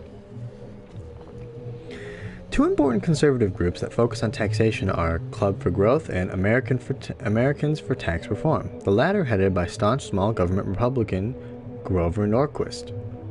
There was a group of moderate Democrats that also support limiting taxation, especially on corporations. They were powerful under President Bill Clinton and have ties to the now defunct Democratic Leadership Council, or DLC.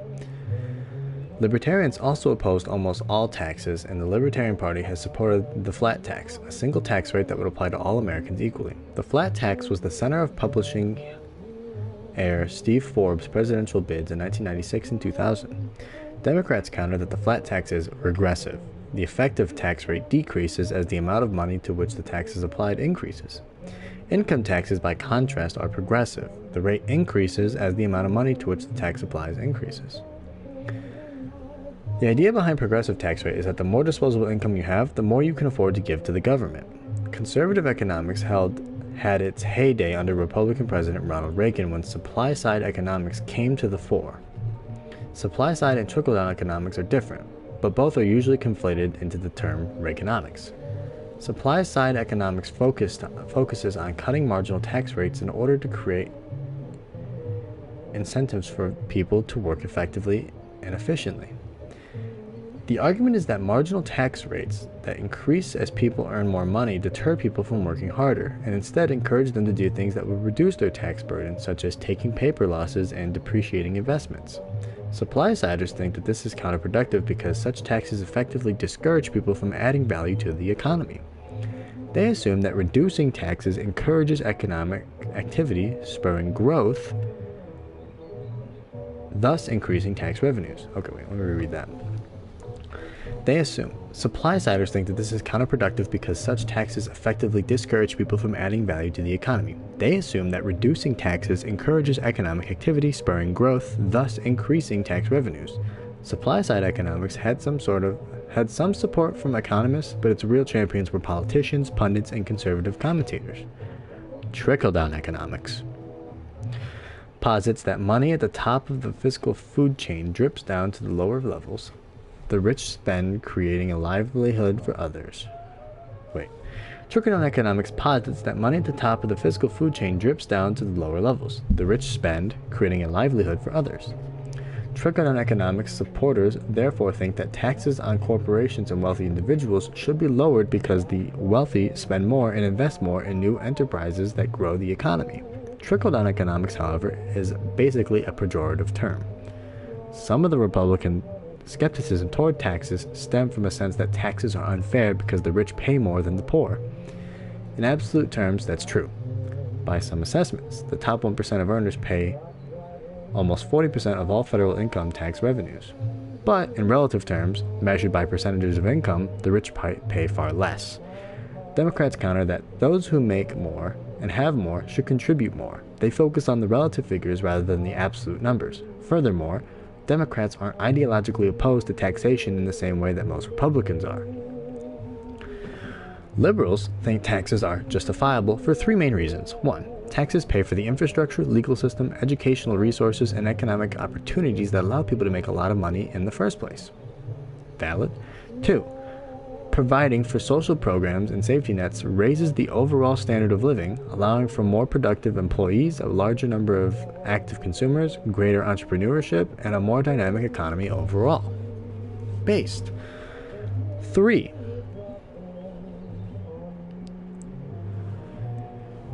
Many really do believe in giving back through their taxes. Having done well in life, they feel that it is their moral obligation to help others. Underlying this is a belief that the government can fix problems.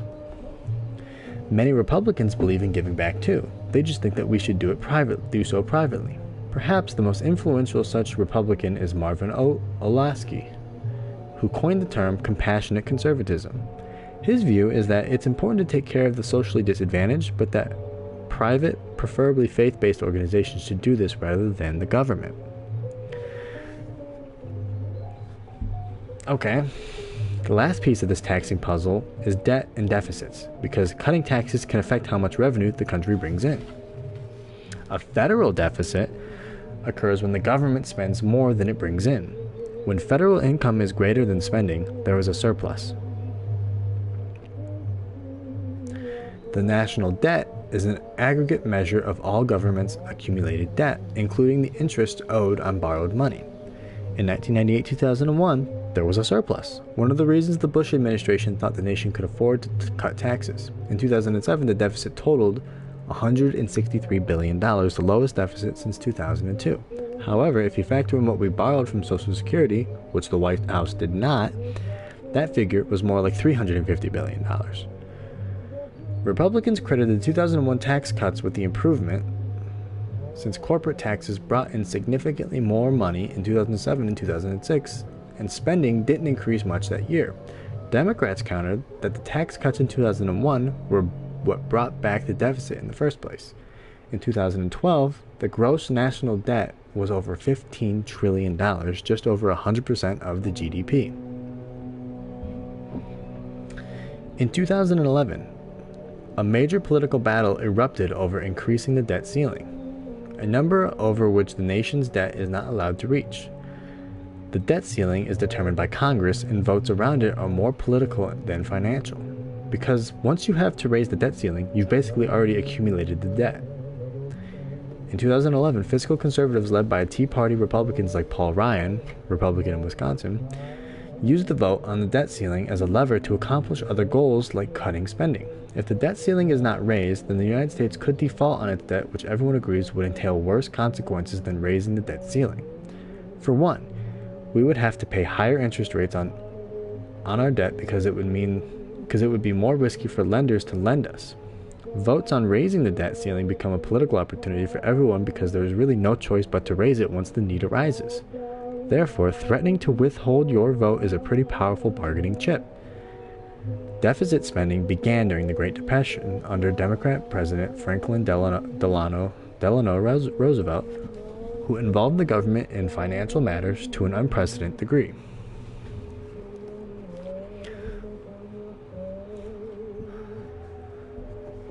Roosevelt's New Deal economics was essentially Keynesian. Based on the theories of British economist John Maynard Keynes, Keynes believed that during times of economic downturn, the government should take an activist position and pump money into the economy, for example, by funding public works. If cash wasn't available, Keynes advocated borrowing money to spend, known as deficit spending. At the time, deficit spending was considered extremely liberal and was a major break from the prevailing economic theories. Because America's first deficit spending began during the New Deal, both government economic intervention and deficit spending came to be associated with Democrats. In the 1990s and 2000s, Republicans supported deficit spending and deficit finance tax cuts more than Democrats. After around 2008, though, more Republicans were increasingly wary of deficit spending. Economists would say that everyone fundamentally accepts the basic Keynesian position, but many Republican politicians would say they do not. This depends on what you consider to be Keynesian, and economists tend to use a more basic definition than politicians. Today, deficits exist because we aren't willing to tax the rate we spend. And our spending is a little non-intuitive. It isn't discretionary items like the Iraq War that are the biggest spending culprit, though they contribute, but the government's rising fixed costs for entitlement programs like Social Security and Medicare.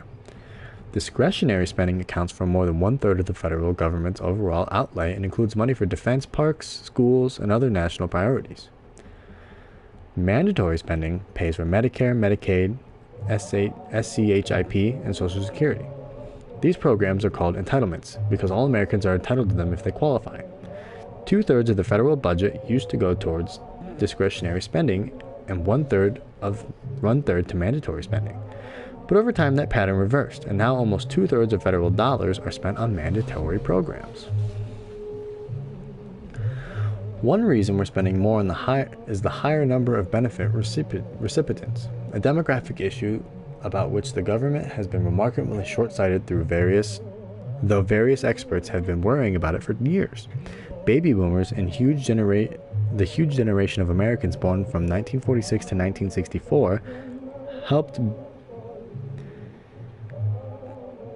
buoy the economy by creating a large, able workforce when they were young, but now that they are retiring, around 80 million of them will be eligible for benefits from Social Security and Medicare over the next 20 years, creating a drain on the nation's coffers. That's scary. Social Security is funded by payroll taxes, those deducted automatically from one's paycheck. The catch with Social Security is that the funds are paid in by each person, don't sit there waiting to be redeemed at the time of an individual's retirement. They pay for current retirees' benefits. The system doesn't correct for demographic shifts. If the number of workers stays the same or declines relative to the number of who reach retirement, as is the case now, Social Security is in a pinch. When the program started, there were around 15 workers for every retiree. By 2025 or so, the number will have dropped to something like 2 workers for every retiree. What's troubling is that everyone in government knows about this, or they should. They just haven't done anything about it. Because Social Security has money coming in all the time, it's like a rich uncle and a poor family. Everyone's always asking it for loans. Here's how it works. The Treasury's General Fund borrows from the Social Security Trust Fund. They then physically deposit certificates that record the amount the General Fund owes Social Security in a bank vault. These certificates are backed by the full faith and credit of the United States, but at the end of the day, they are nothing more than certificates. They are a promise, but one that is unsecured, and therefore easily broken. This is exactly what many fiscal Conservatives fear that Social Security is effectively being robbed to pay for other expenditures. Borrowing from Social Security accounts for the differences made between radically different deficit numbers cited by different sources. Will there be any farts in this stream? Considering I haven't had anything gassy to eat, no, I don't think so. I wouldn't put my money on it. I would bet against it, if anything.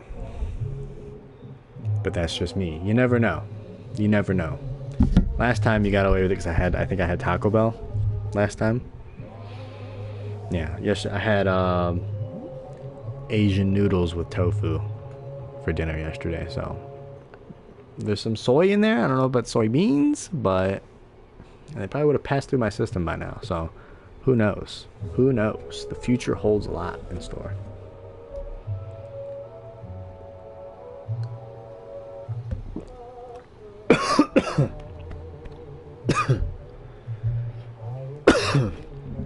Oh my.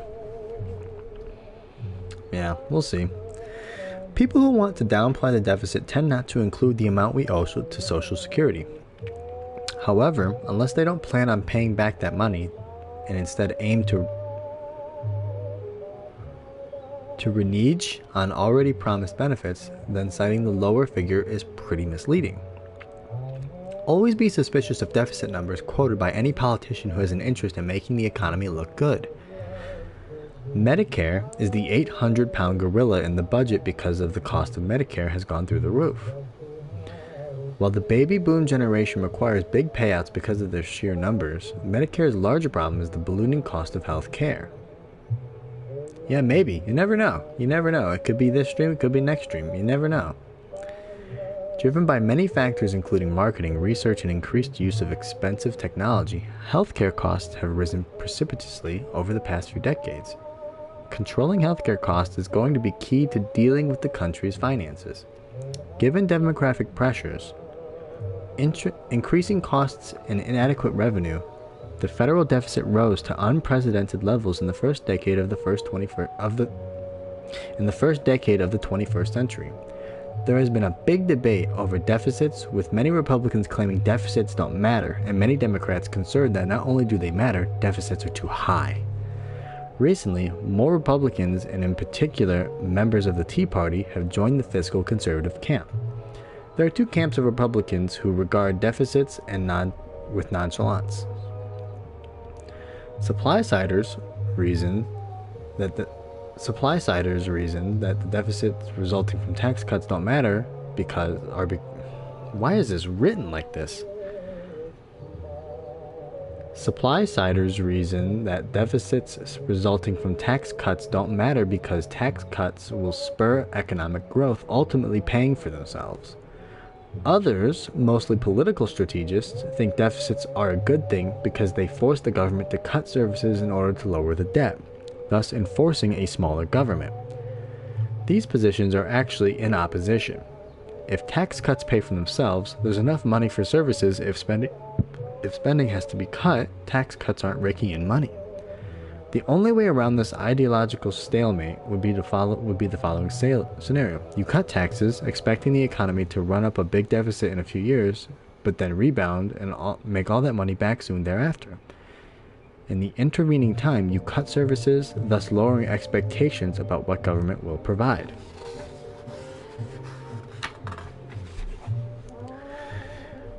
Those who don't worry about deficits always mention Reagan's 1981 tax cuts, which drove deficits to then record highs. The economy subsequently did very well, and both Republicans and Democrats use this as evidence that deficit spending can help kickstart growth. Others say this assessment is overly simplistic. For one, Reagan's tax cuts were followed by tax hikes in the late 1980s and early 1990s. Though supply-siders were convinced that this would hurt the economy, it didn't. A period of high growth followed. In addition, at the time, Social Security was running a big surplus.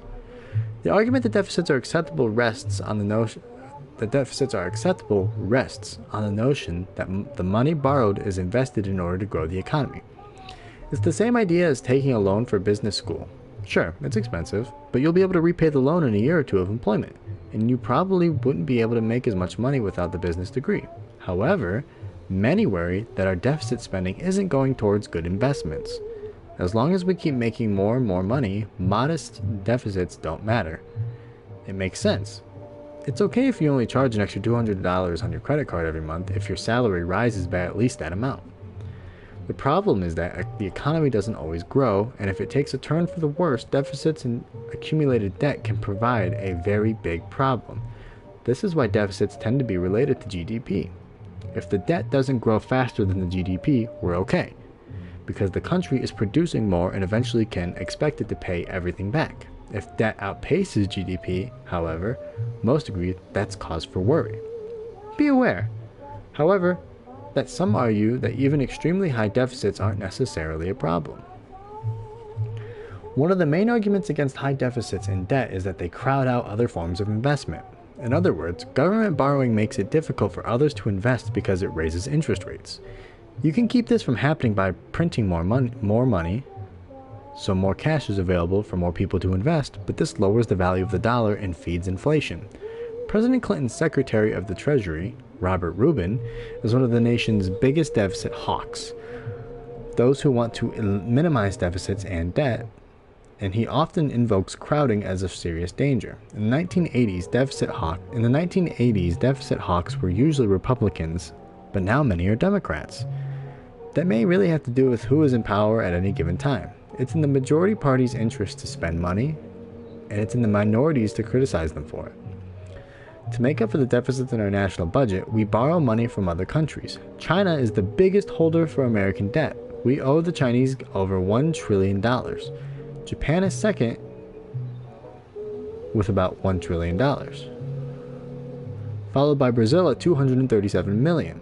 The fact that we are debtors to these nations can be a decisive factor in foreign and monetary policy.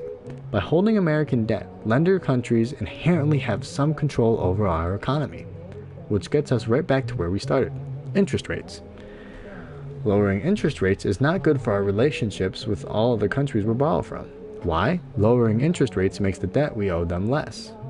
The debt we owe worth less.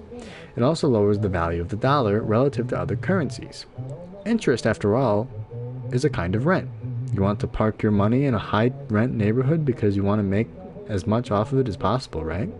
Lowering interest rates also injects more cash into the system, and increased supply lowers the value of the dollar. If dollars aren't worth much, then you might not want to have any at all. You would rather hold a high value currency than a low value one. Let's say you are a banker at the government bank in China. If the dollar is low against the euro, and the pound is high against the euro, and you have 1,000,000 yuan in cash to invest, you probably would prefer to take that money in pounds because pounds are worth more than anything else. They can buy more goods, and the rent on them is higher. You can make more money by loaning out a pound than you can loaning out a dollar. But you're a Chinese central banker. You hold lots and lots of dollars already because your government has loaned $1 trillion to the United States. We aren't going to pay you back in euros or pounds. If our currency is weak, or our interest rates are low, it's not an attractive investment. Thus, lowering interest rates devalues the price of debt, making others less likely to want to hold it. However, because the dollar is still considered the world's safest currency, we haven't had problems raising money. Being a debtor nation makes it harder for us to make monetary policies independently.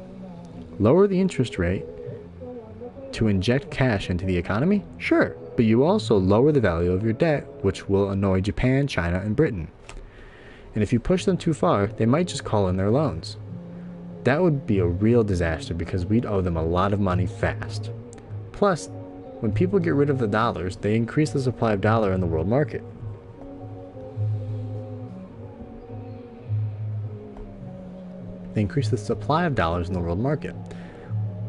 Which drives down the price even further. All this sounds dire simply because we haven't looked at the upside of a weak dollar. There is one: exports. When the dollar is low, other countries are more likely to buy our products because they're cheap. A low dollar can also stimulate the domestic economy because it makes imports more expensive. In an economic downturn, you might not buy as many Italian olives and eat Virginia peanuts instead. And that's good for American peanut farmers. The lurking beast in the discussion is oil. as it is many American political discussions.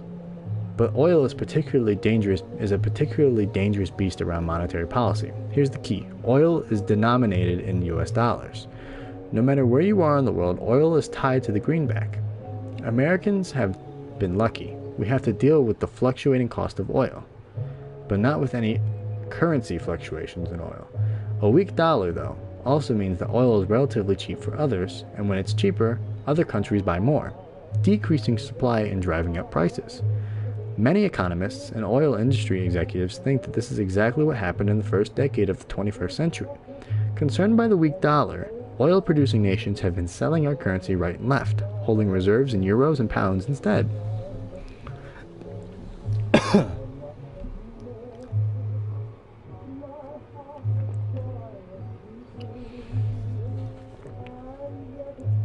If oil were suddenly denominated in euros, and this is a real possibility, we would be paying not just for oil, but for the value of the euro too. These consequences could be huge. In 2001, for example, a euro was worth only about 84 cents. By 2007, it was worth about $1.45. If oil were priced in euros, it would have cost doubled for Americans in 7 years just in currency costs. The real price of oil has already doubled, so that means that the overall price would have quadrupled. Russia and Iran both have been trying to denominate oil differently. They wouldn't be a problem except that Russia and Iran have huge oil and gas reserves, so that they have the power to influence this kind of policy. Russia began denominating contracts in rubles in 2007, while since 2005, Iran has planned to open an oil market. The Iranian Oil Bourse, or IOB, denominated in euros. Some speculate that this move is what really spurred standoffs between America and Iran in 2008, not arguments over nuclear weapons or sanctions. Yet another economic fire began in Europe in 2011. The euro crisis was closely tied to the American recession of 2007-2008, partly backed securities, partly because German banks were major buyers of U.S. banks' mortgage-backed securities. Another important part of the puzzle is the fact that Germany, like Japan and China, is an export economy. They depend on people in other countries buying their stuff. For years, Germany was leading money to southern European states like Greece so that Greeks would buy Mercedes and ball bearings and whatever else they'd make in Germany. But when the American recession hit, German banks lost money, and consumption all over Europe decreased. Suddenly, German banks had less to lend, but Southern Europeans needed more money and had less to spend. The economy contracted all around. Though many countries are seriously affected, the main players are Germany, the biggest lender, and Greece, the biggest debtor. Greeks have violently protested proposed austerity measures, which are actions designed to reduce debt spending by a lot of money. Designed to reduce debt by spending a lot of money. Indeed, austerity is hotly debated in economic circles as a way out of debt. Many believe it simply doesn't work and think that, ironically, injections of more cash, thus more debt, are really a way out. Another issue for the European Union, though, is the fact that they don't have an obvious way to structure a bailout. Because unlike the United States, they do not have a lender of last resort. The European Central Bank, or ECB, does not have a mandate like our Fed. In addition, the euro has probably made it harder to mitigate the asymmetrical crisis because different nations can't make currency adjustments. Greece can't just devalue its currency, it's stuck in the euro. Also, some think that the morality of loans is actually more complex than holding the debtor accountable. For most people, the feeling that someone who owes money must pay it in reflex taxation.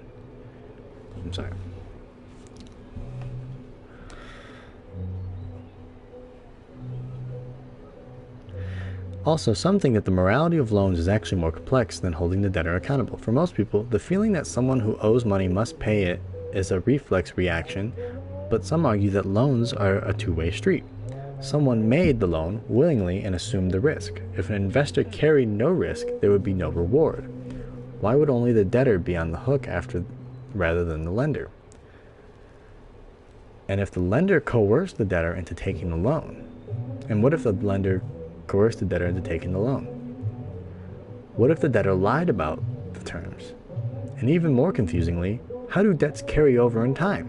For example, if your brother owes $10,000 on a college loan and dies tomorrow, you and your parents don't owe the lending agency a penny. Death absolved the loan. This is one thing that is very strange about sovereign debt, though. If a government takes out $10 billion in loans, the country still owes that money 50 or 100 years later, if it hasn't been able to pay it back, assumingly. Every single person who was involved in the decision to borrow could be dead, but citizens owe the money.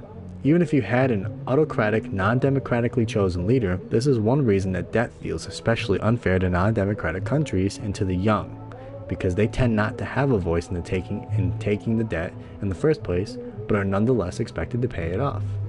Thank you. Just a brown long sleeve. Brown long sleeve. That's all it is. In summary, every monetary action has complex, even unpredictable results. Democrats and Republicans, as well as economists, frequently disagree about the consequences of measures like tax cuts and interest rate changes. They disagree on deficits and debt too. Most agree, however, that the nation faces some serious economic challenges. Thank you, I appreciate it. I'm almost wrapping up here. I'm on the last paragraph. It's possible that the most important questions we could ask our politicians are economic. How do they plan to keep the oil denominated in dollars? What should we do about inflation? How do we deal with China when we owe them over $1 trillion? Who should chair the Fed?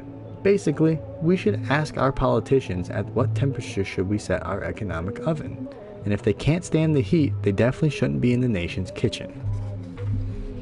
Bam. Now we're on chapter 3, Foreign Policy. How long is this one?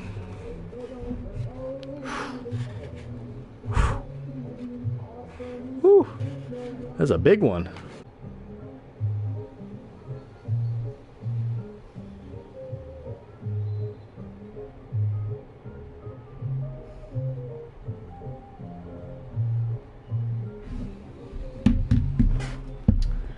That was a lot. That was a lot. I just read about the economy for 40 pages. That was a lot to understand.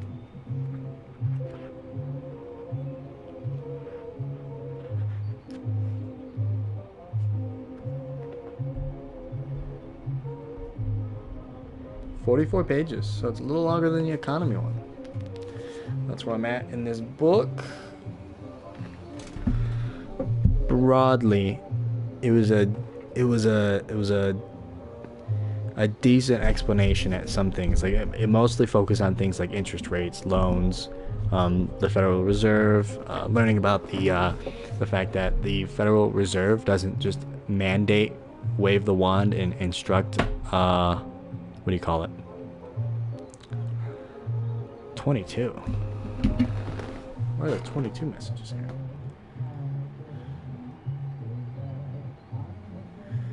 What happened?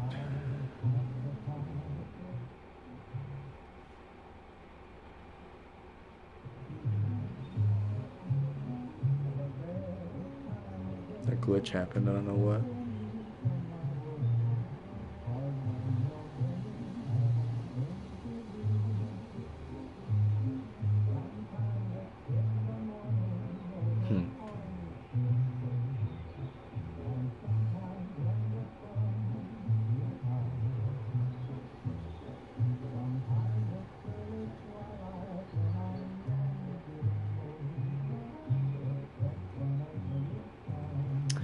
Okay. But how they don't set the Federal Reserve doesn't set interest rates. They can influence it, but they can only really they can mandate the discount rates. This is dense. I'll probably have to take notes on this. Like, this is a lot to take in.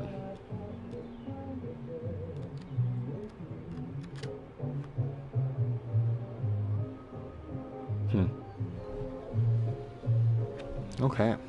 Alright. I'll be back later. Probably gonna play some games with my friends. Thanks for watching. Thanks for having me read 40 pages. Kisses. Oh.